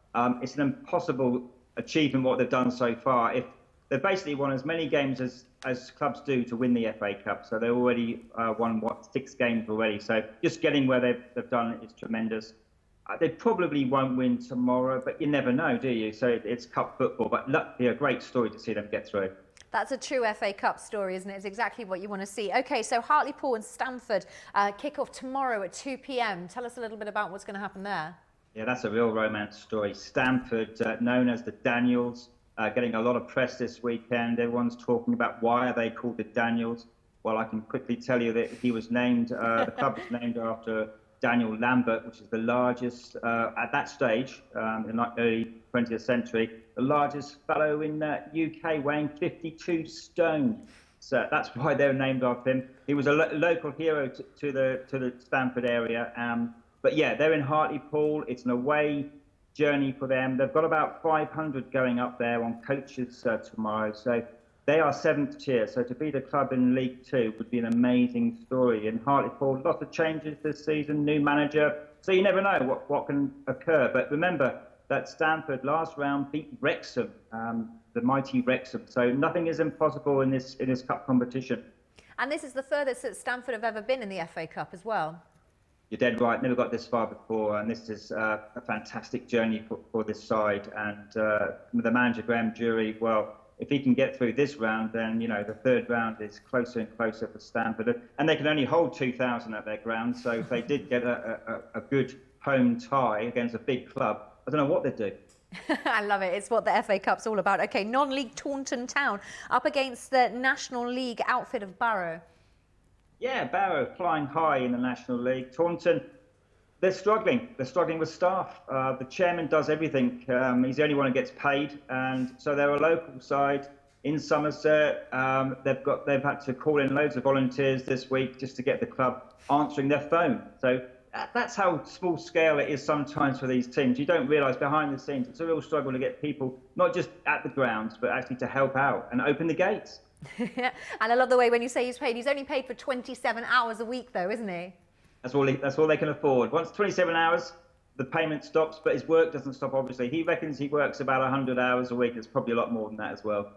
Dedication to the cause. OK, so Blackpool, League Two side, going up against Kidderminster Town.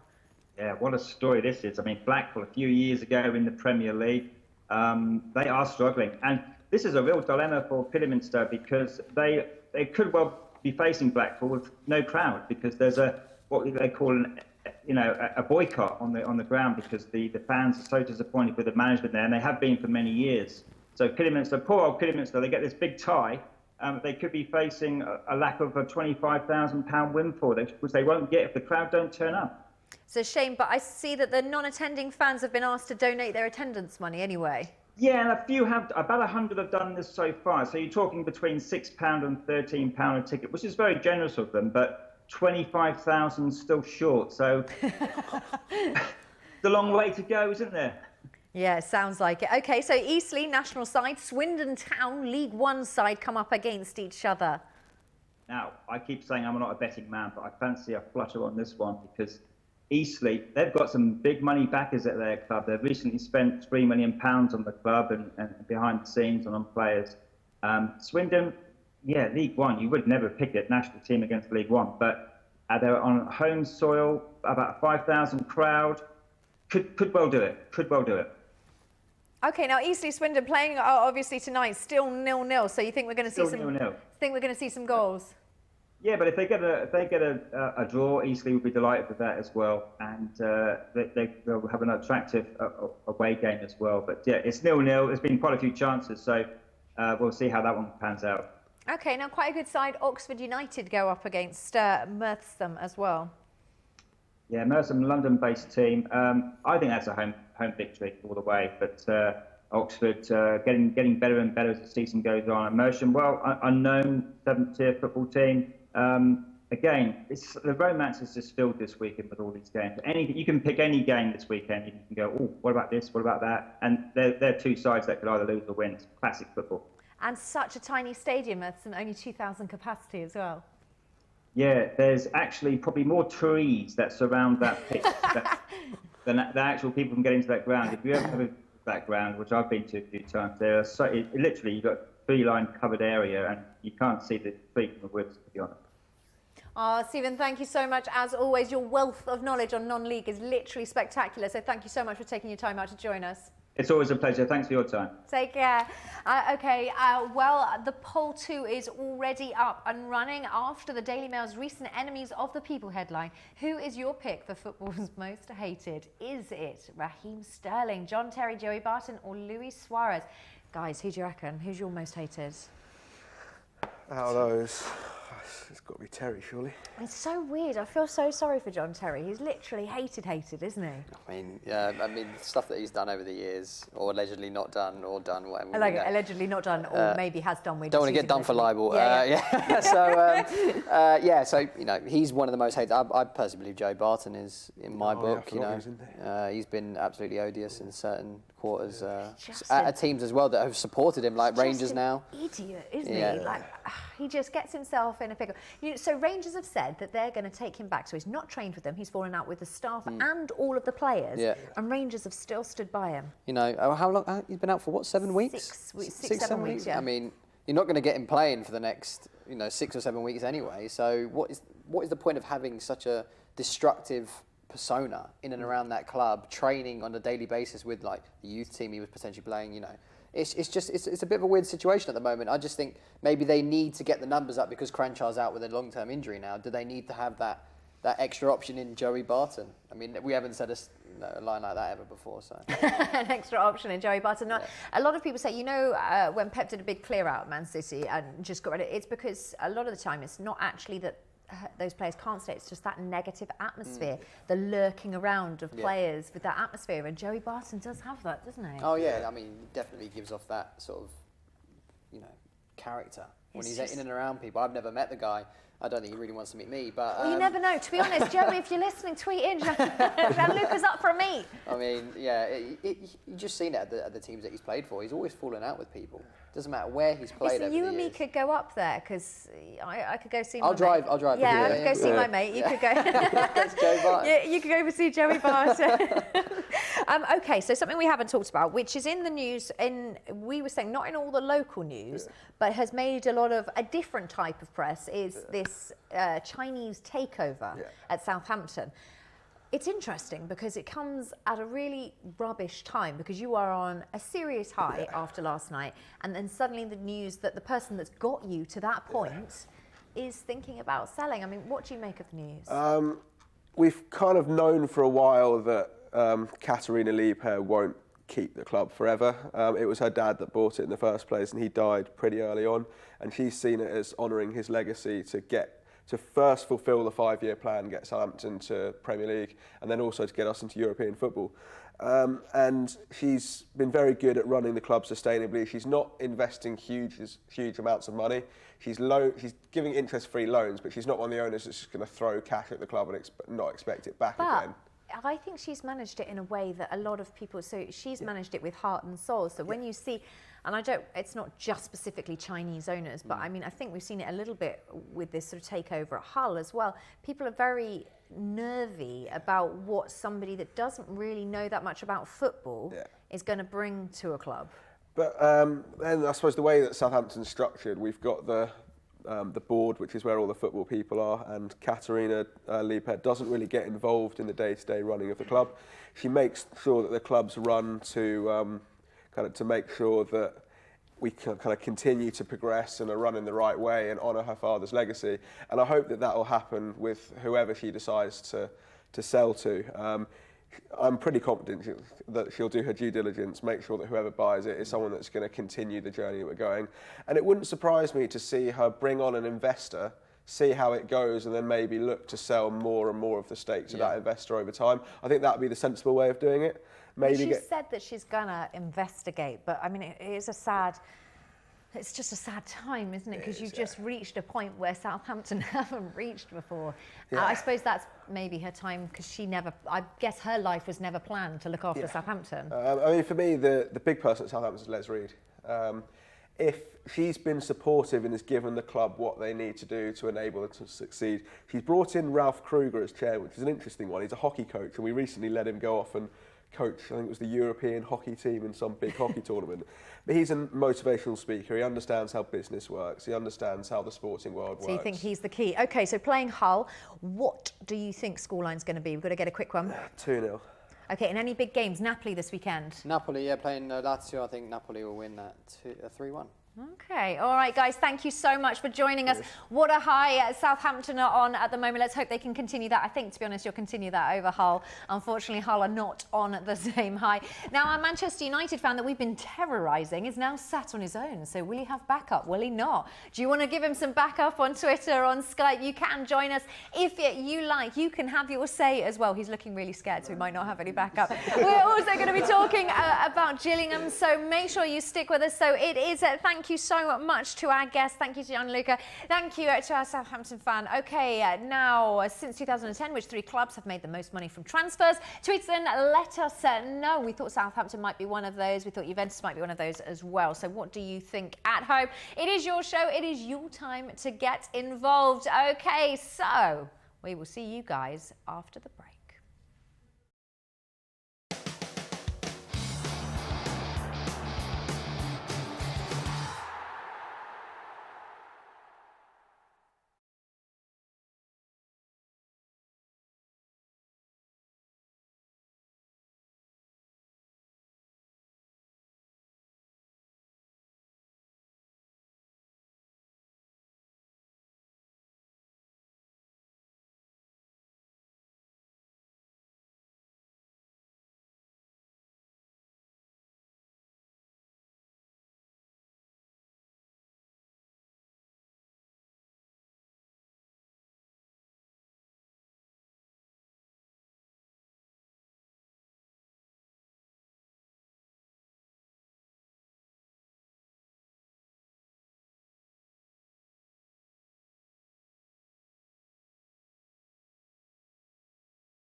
Welcome back to us here at Fan TV. I hope you're having a fantastic night with us. Well, it's certainly time not to go anywhere because it is all about Gillingham now. Now, Josh and James, come and join me on the sofa. How are you doing? Which way's which? Josh, James? Yeah, I'm James. James, Josh. How you doing?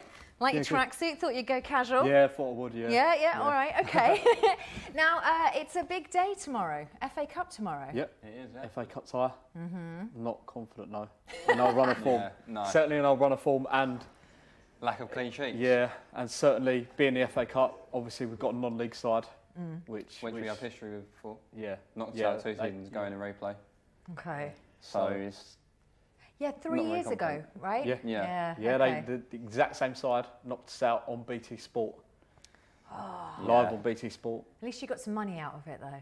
Yeah. Well, I think the chairman will like that one. Yeah. Okay, so Brackley Town, do you think that they're going to come out all guns blazing tomorrow? Yeah, they are. Yeah, I think they are. I think they're doing very well in the league as well. They haven't I think lost. they're 6 unbeaten. I don't think they've lost an away game in 16. No, and we are conceding. We conceded a goal every single game this season. But still not as bad as Man United. Feel a bit sorry for the Man United fan. I know, but every time there's got to be one that we terrorise. And we're being quite well behaved tonight. So, okay, so Justin Edinburgh lifted the FA Cup in 1991, so he knows what the FA Cup's all about. Does that not give you any confidence? No. I love this. No. No. We got knocked out by Stevenage 3-0 last year. I went to that and it was dreadful. Yeah, I don't know. Hopefully, because we've been on a really bad run of form in the league, hopefully I said to the boys that we could maybe use the FA Cup as a kind of way out off our bad run of form. Okay, so because it is all about getting a win that gives you the confidence, isn't it? Yeah, maybe it might kickstart our season. Okay. So you're hanging a lot on it, boys. Yeah. Okay, I was just looking for, where are you in the table? 19th. Oh. A point off the relegation zone. You are hanging just off the drop zone. Which is, we're not happy as Gills fans at all, because we've got the best side in the league. Without doubt. We've got the best squad in the league on paper. Okay, we've but got, without a clean sheet in 27 games, boys. We've won 9 games since January. You look at our back line as well, Max Sabers, centre half, yeah, probably one of our better defenders. Paul Konchesky. You've got 2 Bournemouth loanies as well, have you? Well, Bailey Cargill, which we haven't seen. One of them went back, and we're looking to get back in January. He done his ACL, was it? Yeah. And Bailey Joe Quigley. And Bailey Cargill hasn't even made we signed him on deadline day. Why not, though? We don't know. We signed him on deadline day. Panic signing, really. Yeah, and they keep telling us that he'll be back next week. He'll be back next week, and we haven't seen him. But Gillingham brought him in knowing that he was injured and wasn't going to be ready for some time. Okay, right. So Fleetwood, that was your most recent loss. What happened? Gillingham happened. I love it. Not any, apart from Southampton, every single other fan's been at, so we've had West Brom, West Ham, Manchester United. Literally every single team here is a bit dejected. It's all going a bit wrong for my teams tonight. Yeah, it is a little bit, but we can't just seem to. We got the equaliser for our midfielder Jake Hessenthaler, and then we just didn't seem to kick on. And that has been our issue this year, is that we've either gone behind or gone ahead in games, and we just haven't took our foot off the gas. Looked like winning. Is this literally going to be the end of the world for Gillingham if you get relegated? Because do you feel like you're in a relegation battle already? If Edinburgh stays, yes. Yeah. If Edinburgh goes and we bring in someone like Steve Cotterill, I think we'll be up there. But the way it is at the moment, it's nothing but a relegation fight, and it's poor to see. We've as Gills fans and lower league fans, we're used to a relegation battle, and I think that's maybe why we are lower league fans. Is that we enjoy the highs and the lows. Speak for yourself. I'm not enjoying it. Yeah. Well, yeah. Speak for yourself. Jog on, mate. Yeah. Okay, so obviously Scunthorpe Bolton are at the top of the table. Are they, in terms of, you said you've got the best team in the league at the moment? I mean, what's the difference between, what are they pulling out the bag that you're not? They've probably got a better manager. Are you really blaming the manager for all of this? Yeah. We played wing backs to start the season off, and we have Paul Konchesky, the 35-year-old, playing left wing back. You could have Wayne Rooney though. Sorry. Yeah, that's true. Yeah. and our right wing back is renowned for getting injured and doing his knee in, and he's done that twice this season. And the goalkeeper we have on loan from Reading, Jonathan Bond, been out injured twice already. Yeah. Injuries have been a curse this year, but on the pitch we haven't been great either. I think the difference is certainly those sides, Scunthorpe, they've probably got nowhere near as good a squad as we have. But I think it's because certainly when we concede a goal, our heads just drop. With them, they've got the heart and the fight, and they want to go on and win the game. And beat us 5-0. Yeah, and they beat us 5-0. Are the fans getting behind? Because obviously Charlton is ringing around League One at the moment, causing problems that the fans are certainly causing as much problems as they can. Yeah. Are you that kind of fans? Are you gonna get the pigs out? No, I don't think we'd ever be that bad. No. Certainly, Gillingham are quite well known for their fan base. Okay. However, well known or just well known? Just well known. Okay. But whether we're doing good or bad, we will always take 600, 700, 800 to away games, and we have got quite a good following. And yeah, it might be the manager's fault, like Josh has said, but we will always support the team. Like Charlton, we wouldn't ever think about doing that. What do you make of what they're doing? Because they have gone to the next level. The pigs. They went to Belgium and gave a letter to the lady's parents, all about her. They went to company's house and they resigned her from the company. In fairness, I do see where they're coming from, but I wouldn't go to the extent where I'm going around my parents' house. That's wrong. All of us know that's wrong, right? You don't go to people's parents' house to write letters to their parents. There is. To be honest, I have absolutely no sympathy for Charlton because I can't stand them. But I think about to be just to clarify, not fans. No, they're one of our rivals. Okay. And so I think it was like Spurs-Arsenal rivalry. Well, I mean, we're more rivals with Swindon, who are playing Eastleigh tonight. Okay. But do we know what the score is on that? Yeah. Score? No. Okay. That's a shame. But 5 or 6 years ago, Charlton decided to send coaches down into the Medway towns to take fans from our Gillingham's area to then bring them back up and support Charlton. Run that by me again. So, Charlton were kidnapping fans, putting them in the boot of someone's car, and taking them. You put that horribly. Yeah, I put that horribly. But what they were doing was they were sending coaches. They went a bit Pablo Escobar. Yeah, they were sending coaches down, and then they were running coach services from the Medway, from Gillingham's area, up to watch Charlton play. But does that not say something more about Gillingham's fan base than it Charlton? Because all Charlton are doing is just merely laying on a bus service. Yeah, they are. Yeah, and we've had that argument before that maybe we could do more in the community, but our chairman come out and said that he wasn't happy with the way Charlton dealt with it. In fairness, say about community, we've given away a lot of free tickets this season. Yeah. But I think that the chairman wants to look a bit better with our attendances. The only way we're getting 6,000 at home this season is by giving away free tickets. So but you've got to give it's still some credit where credit's due. Yeah, credit where credit is due. Giving away free tickets is a lot more than a lot of teams would be doing. And Paul Scally hasn't done that in the past. Yeah, and he's doing like family tickets for like £25. So and that does get people involved when you're seeing you can't even get anywhere near a Chelsea or a Manchester United game for like between 70 and 100 quid. I mean, it does make you want to watch lower league football, doesn't it? Yeah, it does. But all credit to the chairman for doing that. But it speaks volumes about how the manager and how the team are doing when we're still only getting 5,000 at home when we hold 10,500. We're getting half our gate. Well, see, if you filled up the other half with pigs, we might do. I'm just giving you options. But we're not Charlton. So. Okay, so what's it like to come up against a Millwall side? Brilliant. We played them on my birthday last season. At the Den. Yeah, we were fantastic Boxing that day. Day, wasn't it? No, 19th of December it was. Yeah. He's going to remember it's his birthday. It was fantastic. Honestly, just brilliant. We got there. They were having a little fight then, though, weren't they, Millwall fans?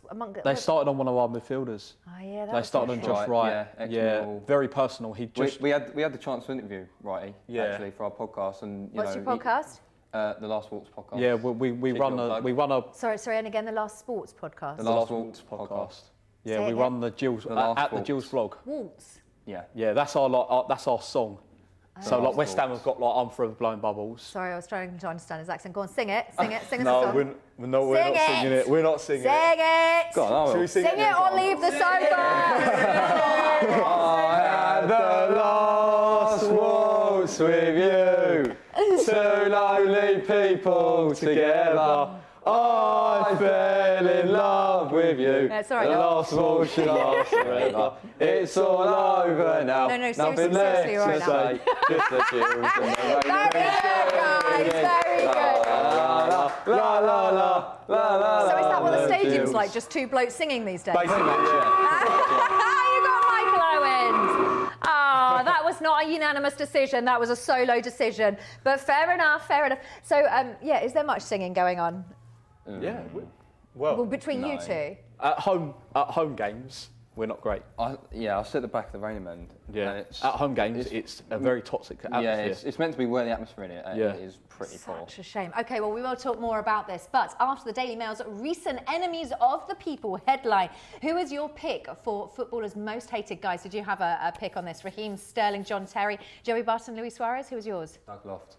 I love it. Okay. Yeah, John Terry, out and out winner there, 39%. Well, to be fair, I thought he'd be like on 99%. I thought that would go all the way, but fair enough. Raheem Thing Sterling. is, I really like Joey Barton. I think he's fantastic. Why? He's Joey Barton. Okay, well, maybe he'll get to Gillingham because I'm not sure he's going to be playing Suarez anywhere. for me, I think. Yeah? Suarez for me. I think John Terry's, like you said, I think he's come under a bit of an unfair criticism recently. Would you like to hold his hand and skip down the road? Yeah, probably. All I right. still think you should be in the England squad, to be honest. No. Well, to be fair, it's absolutely rubbish, so it wouldn't make any difference. If Yeah. John Terry at least would take it there's along. There's no difference. John Terry may as well be in it. Okay, well, we will pick back up. You're going to be skipping down the road with John Terry when we come back. And we will have poll 3 for you a little bit later on as well. Thank you for joining in on all of the polls.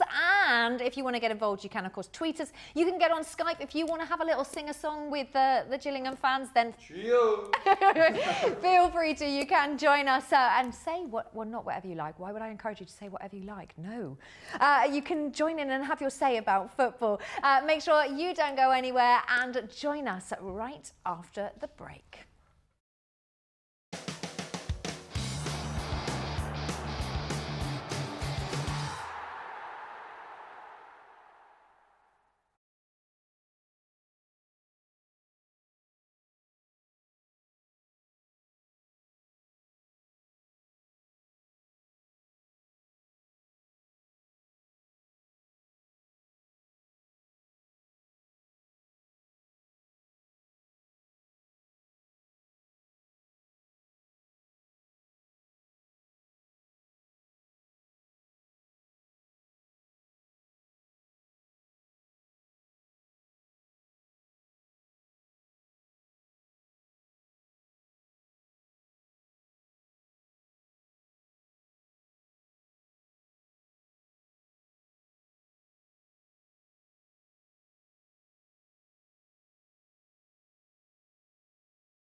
Right, well, you are watching us here at Fan TV. Welcome back. We are in the last hour and we're still talking all things at Gillingham. But poll 3 is open and ready for you to vote on. Aritz Adurith scored 5 goals for Balboa last night. What's your most memorable 5-goal haul? Is it Andy Cole versus Ipswich Town, Bergachov versus Blackburn, Defoe versus Wigan, or Aguero versus Newcastle? Let us know at Fan TV UK, guys. What's your most memorable 5-goal haul? What, for Gills or what, from one player? Has Gills actually scored 5 goals? No. Okay, yeah. No, but one player or the team? Well, out of that lot. Probably Aguero, Defoe, Bergachov, Andy Cole. Defoe, I think. I'll think didn't go they win? Berbatov. Yeah. I'll go Berbatov. I like Berbatov. Berbatov, yeah. But yeah, Defoe, I think. Seeing him linked to I like Jermaine Defoe. I like Jermaine Defoe. Yeah. He should be in the England squad. You're just throwing out England squad people. Why not? He should. Why not? We should pick the England squad. We should. Okay, go on. Who would be your starting 11 England squad? We've gone there. No one from Gillingham. Oh. Okay. So we've got John Terry. Yeah. We've got Jermaine Defoe. I'm not having Terry in it. I actually think, I know you said in the green room you don't like him, but I think Fraser Forster would be my goalkeeper. Right. John Terry, Jermaine Defoe, Fraser Forster. Right, then this is why I should be England manager. Yeah, right? okay. To be honest, the job seems vacant and they're taking anyone. Why not? Jack Butland. Yeah. Hands down. I'd have Walker right back. Yeah. Okay. I'd have Scott Dan. Oh. What do you mean, what? You can't have you as England manager. manager. Dan is fantastic. Is Joey Barton English? Yes. Yeah, smack him in there. Smack him in there, why not? Yeah. Captain. Yeah. Hang on, hang on, just check. John Terry, Jermaine Defoe, Joey Barton. I'll tell you what though, I never said Terry. One guy. I love the way you've got John Terry as the problem there. One guy that James Ward-Prowse. We're crying out for a striker. Probably one of the most natural. English. Yeah. Charlie Austin. Charlie Austin. Definitely, yeah. What, should we whack Mark Noble in there? Can we just Mark play Noble? Southampton? I think he should have been in the England squad. Mark Noble. Okay, so hang on. How many have we got? We've got John Terry, Jermaine Defoe, Joey Barton, Mark Noble. James Ward-Prowse, Nathan Redmond. James Ward-Prowse as well? Yeah. Well, all right. Yeah, all right. He's been hanging around for a while. Well, he's better than Wilshere. I just think that maybe, on a serious note, I think we... Is this, hang on, can I just check, is this your job application? Yes. Okay. I think on a serious note, I think England should maybe start looking towards more informed players rather than top names. And I think... Or you mean fashionable clubs? Fashionable clubs, yeah exactly. I people think like your Charlie Austins, like Jermaine Defoe scored 18 goals last year for a relegation battle side. To be honest, didn't get looking in the Euros. The boy doesn't know how to score goals, that is for sure, isn't it?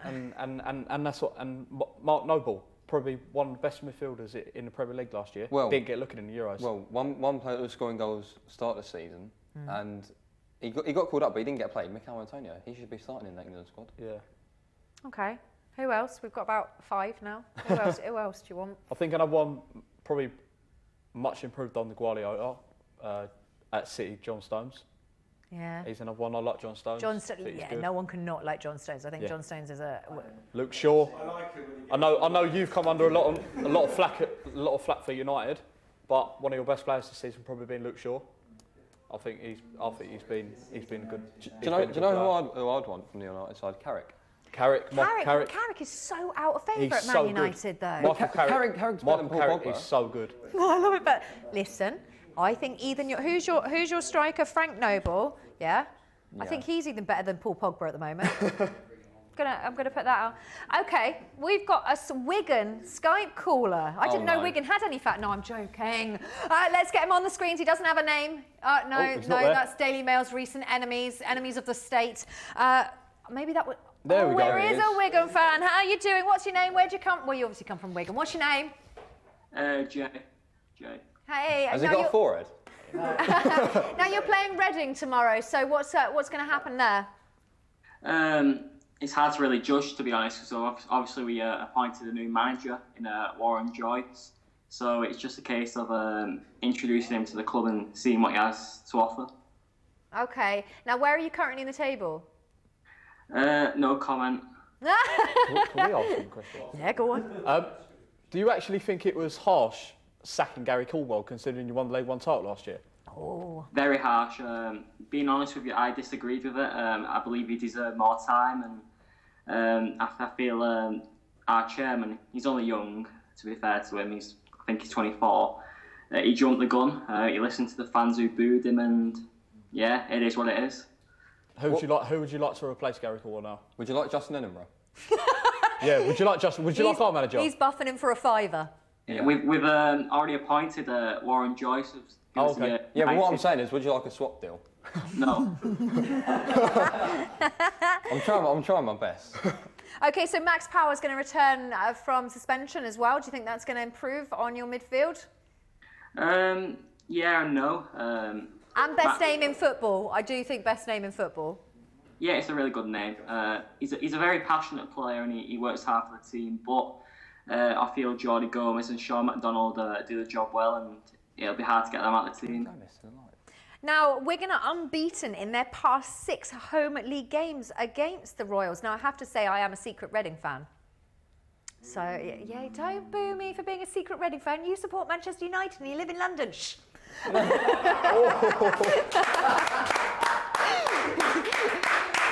Yeah. But don't leave, because I've got about 45 minutes of my show with you. So do you think that you're going to be able to pull it out the bag at Reading? Yeah, obviously. We always seem to beat Reading. We even beat Reading when we went down from the Championship to League One. So it should be an easy game, to be honest. Lifondra is going to score about 8, so it'll be all right. Okay, now Wigan have failed to score in the 4 of their past 5 home league games.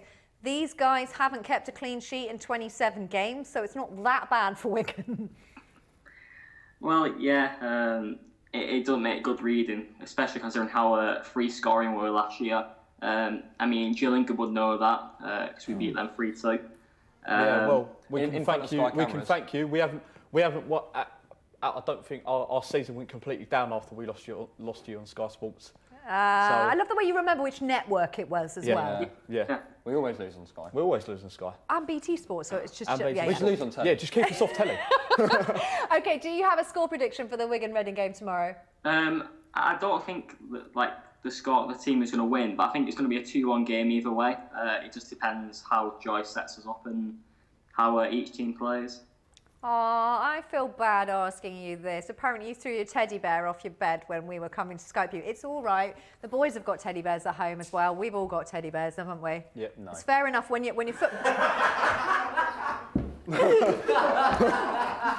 Shut up. Can we see is it a mascot? Burnley. Is it a team mascot, your teddy bear? Yeah, I've had it since I was born, so I've not grown up yet to throw it away yet. So it's all right, my love. Never grow up. Never grow up. Thank you so much for calling in. All right, thank you. Bye. Bless him. Now he's stop terrorising him. Who's got the Burnley teddy? No, it's all right. It's only Burnley, isn't it? Oh, yeah. Not Man United though. Reminds you of Tom Heaton. You've got Burnley or Newcastle. What do you want? Oh, Newcastle, please. Thank you. Okay, so. What does Justin Edinburgh have to do to keep his job? Win games. Yeah, I know, but like, is it going to be no, like? On a serious note, how long's he got? He's a really. The thing is with Justin Edinburgh, he's a really likeable guy. Yeah. He's approachable. You can speak to him. You can have a chat with him. Well, do you know what? If you'd stop spending time blooming chatting with him, you might be able to spend some time with the team. Exactly. Yeah. But when it comes to his team selection and his formation, he's very stubborn. He will only play kind of 1 or 2 systems, and he might have been hanging out in the Lowry with and even when it's not working, he still won't bother. He still won't bother changing it. Well, last season we played the Diamond, and we had a diamond, the diamond, the diamond, and we had Brendan Dickinson left back, who is a winger / striker, and can't defend at all. So he played him left back. Anyway, he played him left back throughout the whole season. Come to the end of the season, his contract was up, released him for defensive incapabilities. Now, I've actually got a question for you, which is, do you actually play with any defenders? That's on my sheet. No. I don't think we do. No, well, sometimes we play 3 at the back. Yeah. So it's 3 centre-halves, 2 wing-backs, and then sometimes we play like a Christmas tree diamond thing. But like, if those 2 won't work, he won't kind of play anything else. So for the first time, in his probably 18-month reign, he went with a different formation a couple of weeks ago against Charlton, which was a 4-3. It's because he was scared of the pigs hitting the players. Yeah, 4-3-3, played 3 forwards, and if it had not been for a shocking referee, we would have got the points out of it. Well, the game before Charlton, we had Bristol Rovers away, and I went and we played a 4-2-3-1. And with 4-2-3-1, I think you have to have a target man up front. So you're either looking at your Frank Noble or J. Manuel Thomas. Anyway, he goes with a 5'8" Cody McDonald. He goes off after half an hour and swollen eye, and Noble come on, done a job, and we conceded 2 goals in the last 5 minutes and lost 2-1, but we won't speak about that. Okay, all right, well, we've got a tweet in, so let's see what's happening out there in Twitter land. Sadly, I expect the question was only 9 wins since January and no clean sheets for 27 games. Will things get better? This is Gillingham debate. Sadly, I expect not. It can't keep being unlucky. Well, you can, bud. That's a contradiction in terms. Sadly, I expect not. Can't keep being unlucky. Is it? It's not unlucky though, is it? No, it's not. No, it's not. In his interviews, he keeps saying, "Well, the next win's only around the corner. The next win's only around the corner. Well, by the end of the season, we'll be relegated.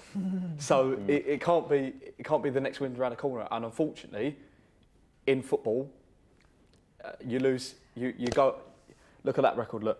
It just speaks okay, guys, itself. well, we send you off on your FA Cup journey tomorrow. Josh and James, you've been absolutely fantastic. It's the FA Cup. Anything could happen, so there is a chance that you'll get goals. Guys, quick score prediction. Gillingham 0, Brackley Town 1. Oh, go on. Yeah, 1-0 Brackley. Oh, okay. Yeah. And Justin Edinburgh out. I guess that's what we're at.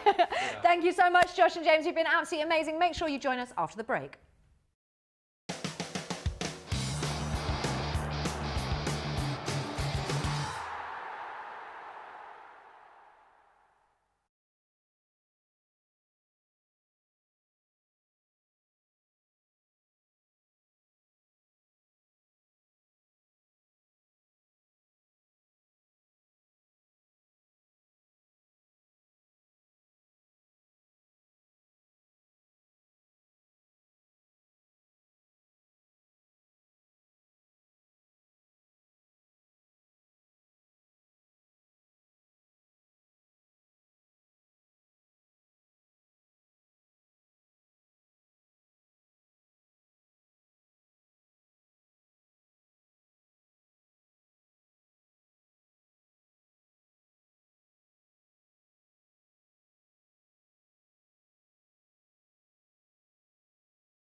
Welcome back to us here at Fan TV. Well, thank you for sticking with us. We have got plenty more. It is the time that you have been waiting for. Yes, it is time to terrorise Manchester United. So John, come and join us. And Gianluca, thank goodness, is here because Chris, wherever you are, you're sacked, fired and never welcome back. Come on, boys. Oh, and the Southampton fans still here. I've forgotten your name, love.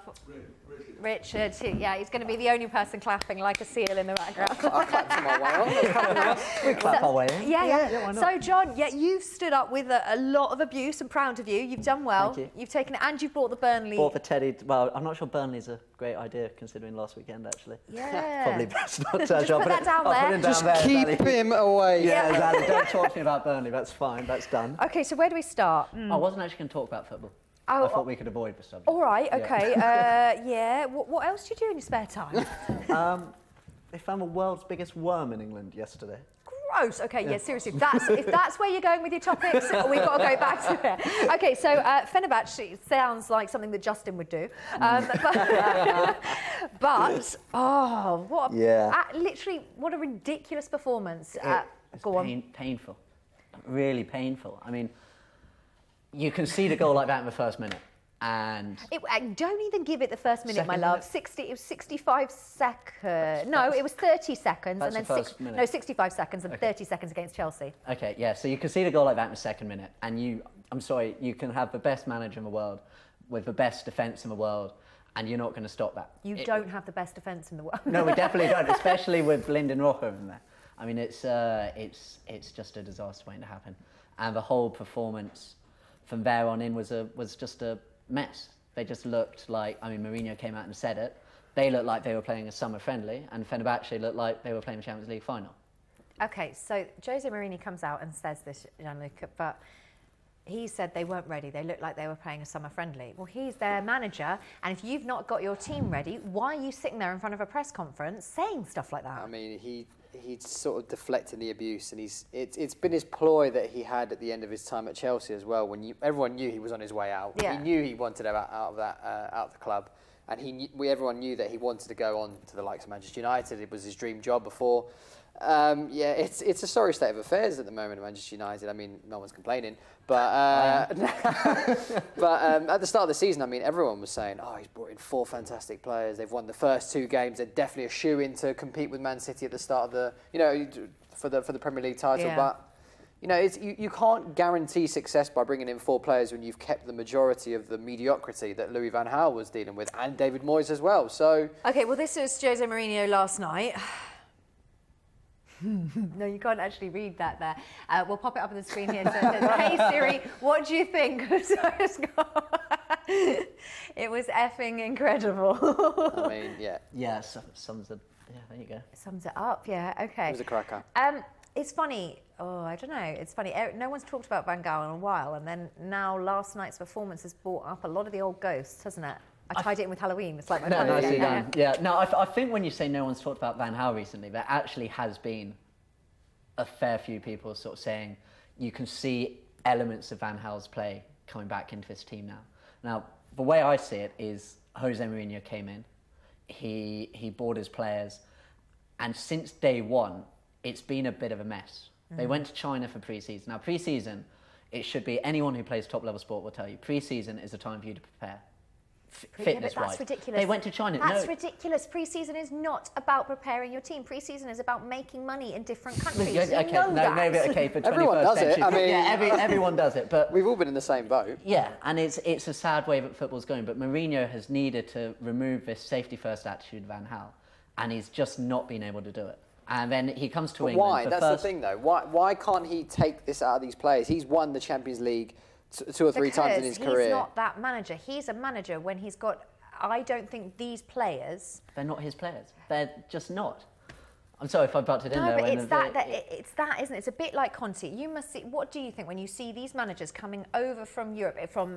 I mean, these are great managers, but they're coming into teams that are not their own. And I think these managers thought, we can come over. We're that good. They believe their own hype. We're that good. And then you say that, and it's a fair point. But he went to Chelsea in the first stint, and those weren't his players. Ranieri had picked those players, and he brought in Drogba and Arjen Robben and Petr Cech, who was signed by Ranieri beforehand. Went to Real Madrid. He had the likes of Ronaldo there at that club, Benzema, players he hadn't signed. It's just I think it's just his mentality. He sort of come in the way like a bull in a china shop. Everyone goes on about. That is his style. That's what he's all about, Mourinho. He's all about scaring the opposition and his players as well to. So has he bought 2 bigger egos to scare? Because sometimes that kind of man management doesn't work when you've got egos of the people that he's got. Potentially, yeah. Potentially, but also I think his biggest problem, and he identified it, and I think he's actually been very clever in the way he solved it when he walked into the club, was Wayne Rooney. I think Wayne Rooney, if he'd been sold when Alex Ferguson left Old Trafford, then we would not be in the situation we're in now. Are you blaming the whole thing on Wayne Rooney? Absolutely, yes. So why does he play him though? That's the thing. Because he scores goals and no one else does. He doesn't score goals though. This is Zlatan last night, by the way. Good on him, good passion. In a bit of a rut, isn't he? I find this weird. I understand Pogba a bit. He's got time to get used to. Zlatan's, that was Bleacher Report, by the way, so fantastic artwork there.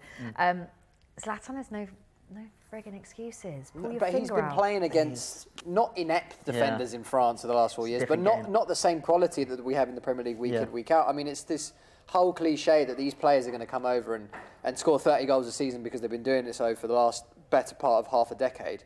It was never going to happen for Zlatan. No. He's got to find his feet. He scored against Southampton in his first game. At Old Trafford. He started well. Yeah, he has started well. Good. But he's missed chance. But for me, the way to solve a problem a month ago would have been quite easy. It was you move Zlatan back to 10, and you have Martial and Rashford running in front of him. No. That's how I. I don't think so. The last time not a number 10 since the 29th of September. Do you think Marcus Rashford looked tired? Yes, he's knackered. That's what I'm saying a month ago. Now he's too tired. He is looking tired. The only player last night against Fenerbahce with any zip up front was Martial. But Mourinho's not going to trust him yet. Okay. That's difficult to understand though, because he was Manchester United's best forward last season, and you've got Juan Mata, and we know that they've had their differences over the years. Juan Mata should be the number 10 of that team, if not Henrik Mkhitaryan. I think Mourinho's brought in a little bit of personal issues. What on earth is his problem with Mkhitaryan? Mkhitaryan needs pitch time, needs game time, and he's. There's a theory about Mkhitaryan in the fact that they can't spoon in the Lowry. In the fact that he's a Jorge Mendes player, so the same agent. Raiola, sorry. Yeah. Same agent as Pogba and Ibrahimovic. And you think they came to a deal? He'd actually apparently agreed terms with Arsenal before he'd joined Manchester United. So it would have been it was better a thing to go to Arsenal. Of course it would have, and it was a thing that Mourinho did to spite Wenger, taking the player out from under his nose and it annoys me with someone like that, because he is a player that should be playing, and he's totally wasted sitting in that frigging hotel. There's a lot of talk going on at the moment around sort of United Twitter, and you obviously have to take these all with a pinch of salt, that he came off at half-time in the Man City game and completely threw his toys out pram when Mourinho subbed him, and Mourinho decided that it's not his cup of tea. If he hasn't got the fight and can't accept it, and one of the thing came out today saying he actually asked for a transfer at half-time in that game. Like you say, take a pinch of salt. I don't believe any of that, because Mkhitaryan apparently is an absolute delight. He'll get up early, he'll go to the training ground early. What I did it on Sunday. He eats his breakfast at the training ground. He's not that person that people are trying to make him out. But is that Manchester United doing the spin doctor to get him out? He did a very similar thing with Willian at Chelsea. Not quite to the same extent, but when Willian first turned up, he wasn't playing week in, week out, and Mourinho kept on saying, have patience, here come. Now, that's obviously the real optimist thinking. That's what's going to happen to Mkhitaryan. And you can hope and pray it does. You never know. It's so curious. You've got to think what is going on. Is that Eastleigh? 1-1. Swindon 1. Now that would... Eastleigh scored on the 64th minute. So I wonder, Gillingham boys, they're not going to be happy with that, are they? On his way to replay that one, isn't it? And Swindon just scored on a penalty. So, yeah, it will go to replay. So completely change the subject because we're talking about that. It is an exciting time, FA Cup. Hearing our non-league guy talking and hearing all the Gillingham guys talking, that is kind of a really good place of English football, isn't it? Yeah, I mean, it's the oldest club cup competition in the world now. Yeah. I mean, it's just, I'm up at university up near Barnet, and they're playing on Tuesday night, and a few of us are thinking of going down to see. I was in Shrewsbury actually, so we won't go watch that one. But it's we won't travel. We won't travel to support our local team, but we'll pretend. Go to the pub and watch them. We were thinking and get behind the local lads. Yeah, fair enough. It's a good. Who do you watch anyone in Leagues 1 and 2? I mean, no, I'm from near Barnet as well, so that they're the sort of like lower team that I like to look out for in the results. Enfield Town as well, are very close to where I live, so. Those sort of, those squads, you like to see them do well. Barnet, I've always seen, people from my school used to go and watch them week in, week out. I've been to see them a couple of times as well before they moved to the Hive. It's just great football to watch. I mean, it may not be of the utmost quality, but in terms of, the passion sometimes you think, the drama that you get in those games as well is just phenomenal. And it is a far cry from the elite, like they say, for the Premier League, but to be able to go and watch them and for, like the guys were saying, like £6-12 to go and watch a good game of football, it's worth it. Okay, now you've been enjoying Vlad all night, so here it is again.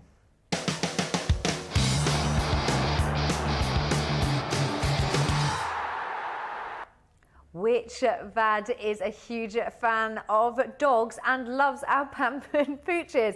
Is it Svitzer? Is it Klitschko? Or is it Putin? Oh, so many wrong ways why Putin would like pooches. Who do you reckon it is, guys? I just really wanted to be Klitschko. Yeah, so really wanted to be him. I just could imagine him with like a little weird dog and maybe a man bag. Yeah, yappy. Yeah, you can see that. I can see his mental state taking him right there with a little weird yappy dog. Yeah, exactly. I like that idea a lot. Okay, well, we've still got no conclusions on this. Since 2010, which 3 clubs have made the most money from transfers? I wonder if Spurs are in there. Well, Bale, Liverpool will be up there with Suarez. Potentially, but it's just an accumulation of all those 6 years. Who are those? You know, it could be that one big sign that goes. When did Ronaldo go? 2009. 2009, yeah. Before, so that's before. I think we got Di Maria out as well, so we bought a fair chunk in with those two. Okay, do you know in Twitterland? Because we don't know here, and no one's telling me either, which is great. So keep us updated. Let us know on Twitter what you think. Also, if you've got any thoughts on Man United, is Mourinho holding out for the England job, or do you want him as the England manager? I think that would. Is that awful? I've never even heard that rumour.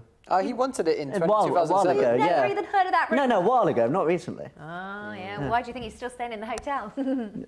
Kiri's got her sources. Yeah, exactly. I spent a long time in the Lowry Hotel wondering if Mkhitaryan and Mourinho are spooning. See, that might be it. They just might not be spooning correctly. Anyway, join us after the break for more Broomers, because we got them all here. See you in just a second.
Welcome back to us here at Fan TV. I hope you're having a fantastic night with us. If you are watching at home and thinking, these idiots don't know what they're talking about, then tweet us in, Skype us in. I wasn't calling you guys idiots. I was calling myself an idiot. Okay, which Vlad is a huge fan of dogs and loves our pampered pooches section? Seriously, we just make stuff up nowadays, don't we? Vladimir Putin. Oh, does he vlog? Yeah, it was. Who was it? Putin, Klitschko. You say Klitschko, yeah. Yeah, you said Klitschko. No, it was Putin. It was Putin, third time in a row tonight. It seems... Putin or Putin? Hey. Can we get Jean... I'm here all week. I'm here all week. Can you get him back to write my script? Because I am doing puns next week. I like that. It'd be all your bonfire night puns. They were good, one right? foul swoop, he just beat them all. Up, they no, were he good. did, in one swoop. Okay, Jason, going to pop up on our screens because I believe he has got a location for Schweinsteiger. I am joking. Guys, good evening. How are you doing? Any ideas what's going on? We're throwing you straight in the deep end. What's going on with Schweinsteiger? Is he coming back? Has he been taken out of exile? Have you seen him lurking anywhere? I thought he'd be on his treadmill at the back. I've got him here at my office, actually. Bastian, come on.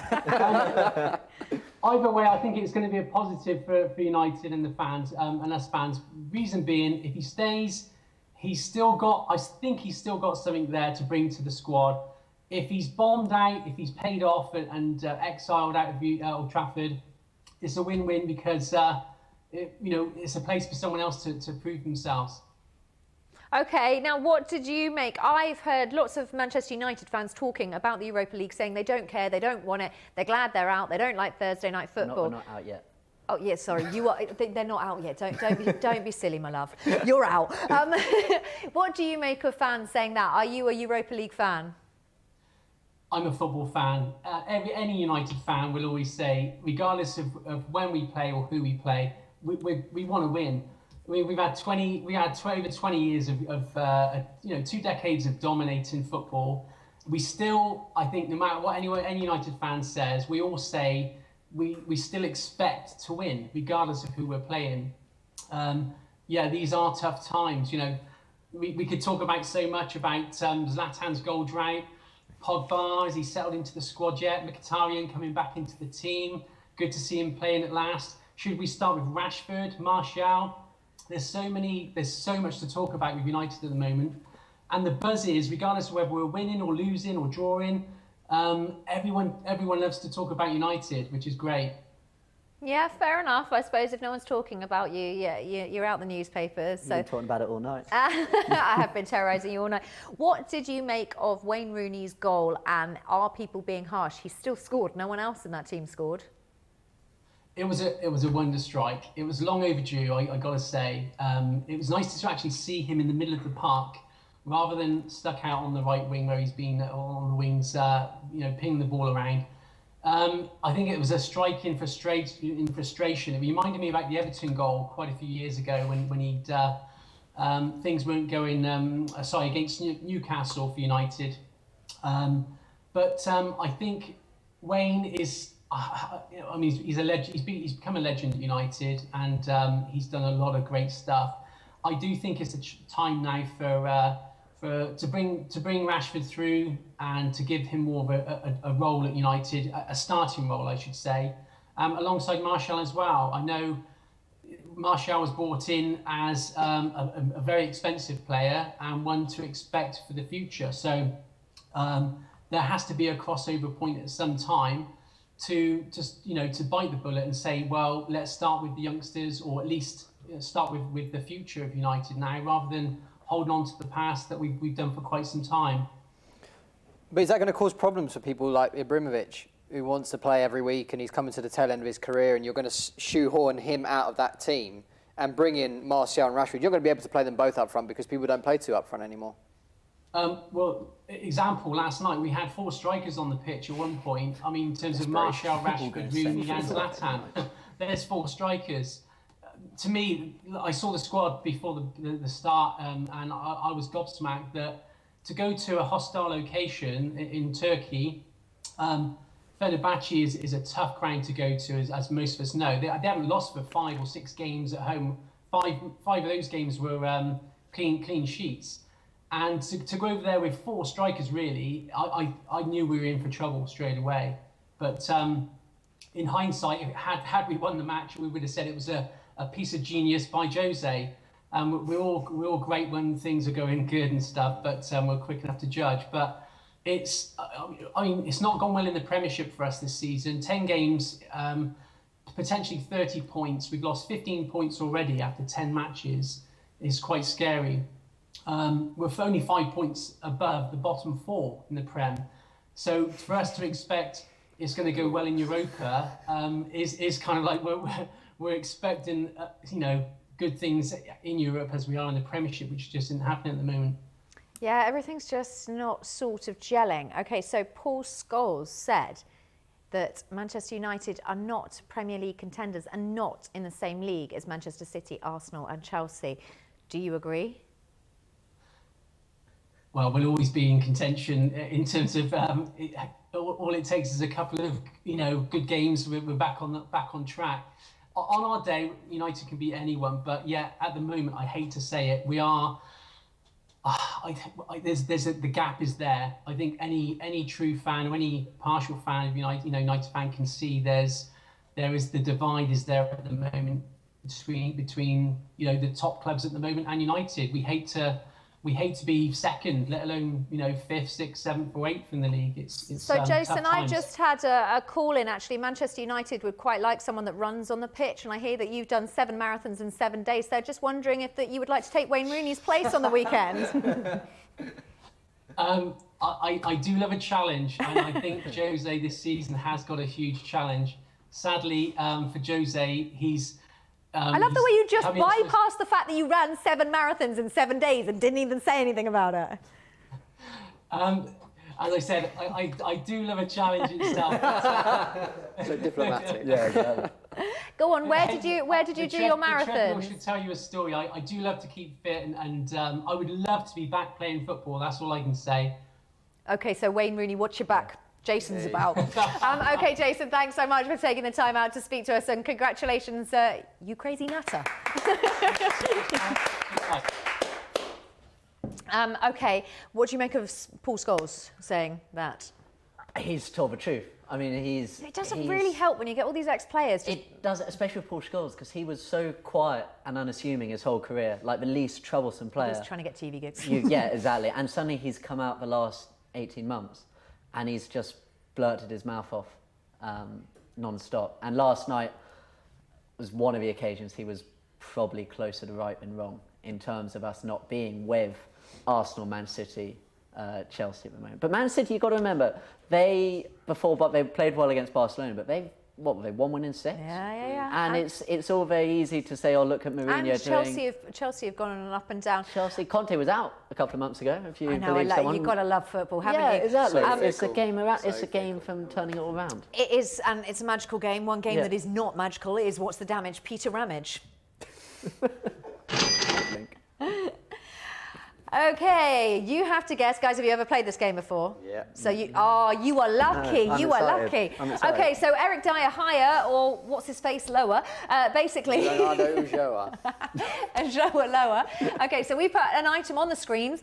I tell you what the price is, and then you have to guess what's higher or lower. So we're going to do London ticket prices, football team ticket prices. Let's get the first one on the screens. Chelsea. Okay. Chelsea ticket price. Go on. It's just ridiculous. It's £87. Okay, so the next one is Arsenal. Go on. But what is it? Is this the highest ticket that you can pay on match day? Higher. Well, that's going to be higher. It's higher. Yeah, higher. I reckon higher. Very Okay, 1 point each. £97. Just ridiculous. Next, get the next one on the screens. Manchester United. Well, no one wants to go there. They're paying people. It's like Gillingham. They were giving tickets away. This one I saw. Tenner for the Chelsea game, weren't they? That's for the League Cup. So that's lower. I saw something the other day that the 1966 seats were ridiculously expensive for the Arsenal game. Okay, Eric Dyer higher, Ulloa lower. I'm going to say higher. I'm going to go Ulloa lower. Yeah. Price? I think it was £113. Oh, okay. 76. Okay. £80 to go see West Ham. I was close. Next one. Okay, let's get. So you guys are 2 points to 1 point. Okay, Spurs. That's got to be lower. I mean, yeah, if you get higher, lower than £80, you get worse football. So yeah, it probably is lower. Oh, because the Arsenal man is sat on the sofa. I'm gonna go lower as well. Lower? Yeah, lower. Okay, both going lower. Yeah. Go on then. What's £81? Well, I suppose it's only £1. 81. 81. Yeah. They're trying to sort out their new stadium as well, though, Exactly. aren't they? Crystal Palace, don't be ridiculous. That's got to be 30 quid. Yeah, I'm going to say 45 lower. maybe. Okay. Lower. Joa lower, 45. Yeah, we were right. Bang on. 45. Okay, so you've got 4, 3, 2. Two. Okay, next one. Fulham. I reckon that's higher. Higher or lower than 45? I'm going to go lower. You're going to go higher? Lower? I'm going lower. higher. You're going higher. Are you? Yeah, I am. Okay. Higher. 40. tight. 3-3. Even Stevens, Queen's Park Rangers. That's got to be lower. I'm going to say higher. Oh, because Hasselbank's taking a little cream. Yeah, exactly. Oh, Allegedly. Allegedly. I'm going to go higher as well. Okay, both going higher. You're 3-3. 39. No. It's all tight. Our last one. Pound. Brentford. I'm going to go lower. Okay, I'm going to go higher. Higher or lower than 39? I'm going to go Dyer higher. Okay. Joe lower. Ooh. Come on, Dyer. Bring it in. £30. Hey, there we go. One. Finally, I always lose at this game. Every time on Toby's show. To be fair, that's the best round of What's the Damage Peter Ramage I've ever played. Was exciting. Yeah. Well done. I was waiting for my little thing. Seriously, we paid to make it. We may as well use it. Now, get used to Manchester United losing. Yeah, it's just you're just joining. 4-3 would be exciting though. Yeah. If we could have that. Yeah. What, to lose every week? 4-3? Not doing that. I love it. Wouldn't put myself through that. But it's nice to see an Arsenal fan happy for once, isn't it? We'll see how long it lasts. We'll see how long it lasts. Okay, well, we will finish up. We've got around about 20 minutes left of the show. So make sure you join us on Twitter, join us on Skype if you've got anything to say for the boys. Feel free to terrorise Manchester United because we all are. So you can get on all of our social medias as well. And don't forget that our poll is running at the moment as well. So if you want to join in on that, you can do. So we will see you after this break. Make sure you don't go anywhere.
Well, welcome back to us here at Fan TV. Don't go anywhere.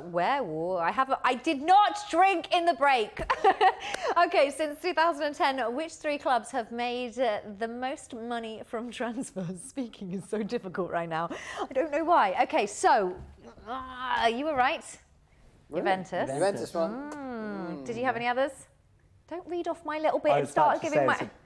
No, Liverpool and Valencia. We didn't say Valencia, Valencia, did we? yes. Did any of us say Liverpool? No They one's keep at making Liverpool. like these 30 million sales, don't they? Yeah, fair enough. They're a team Mustafi. and got no money basically. Yeah. so- Oh yeah, did you say Liverpool? I said Southampton. No, I just We kept said talking Liverpool. about Southampton. He doesn't talk You should about have said anything yes. else. I said yeah. Liverpool. You could have got a bonus ball. We definitely said Liverpool. Yeah, you didn't we? definitely said it. I'll give you the Luton Town Duck just for that. Okay, so we did talk a bit yeah, you always wanted it, fair enough. I love the way I'm emptying the shelf. Guys, if you're coming on tomorrow, you need to bring more toys. You can have that back if you want. Oh yeah, no There one you wants go. the Oh, you Burnley got the one. Newcastle. Oh, I like the Newcastle one. What do you make of Rafa staying at Newcastle? Good on him.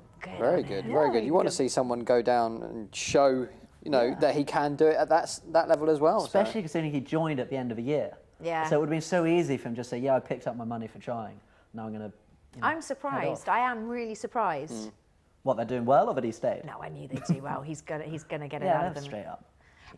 Okay, so we talked about Schweinsteiger. He was put into the wilderness. It's an awful way to have treated a player, and it doesn't matter what you say. He's still an immense player.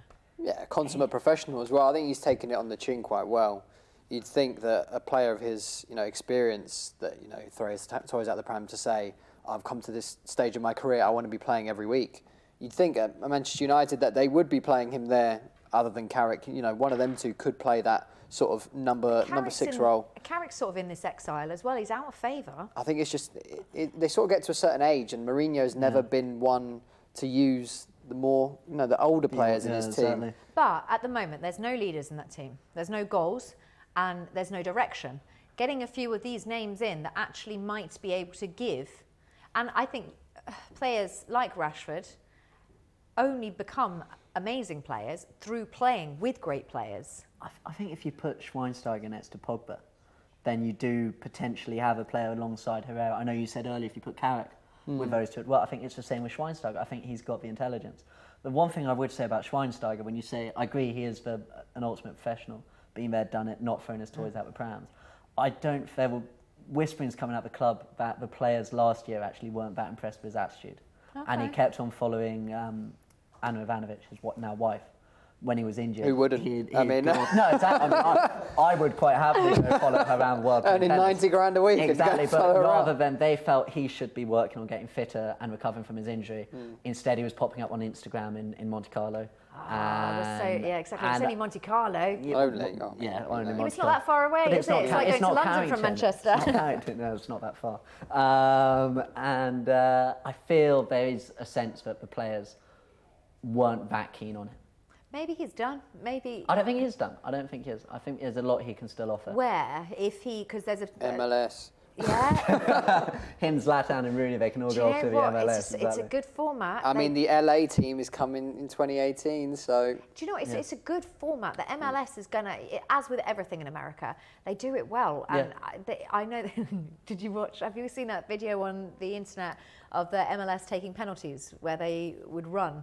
From centre field, crazy, absolutely mad. I mean, they've come a long way in the MLS, but I think it's a good. But they're, on the other hand, about a lot of the owners from the MLS are actually saying we don't want to be that country, that league anymore, where we take these old have-been players.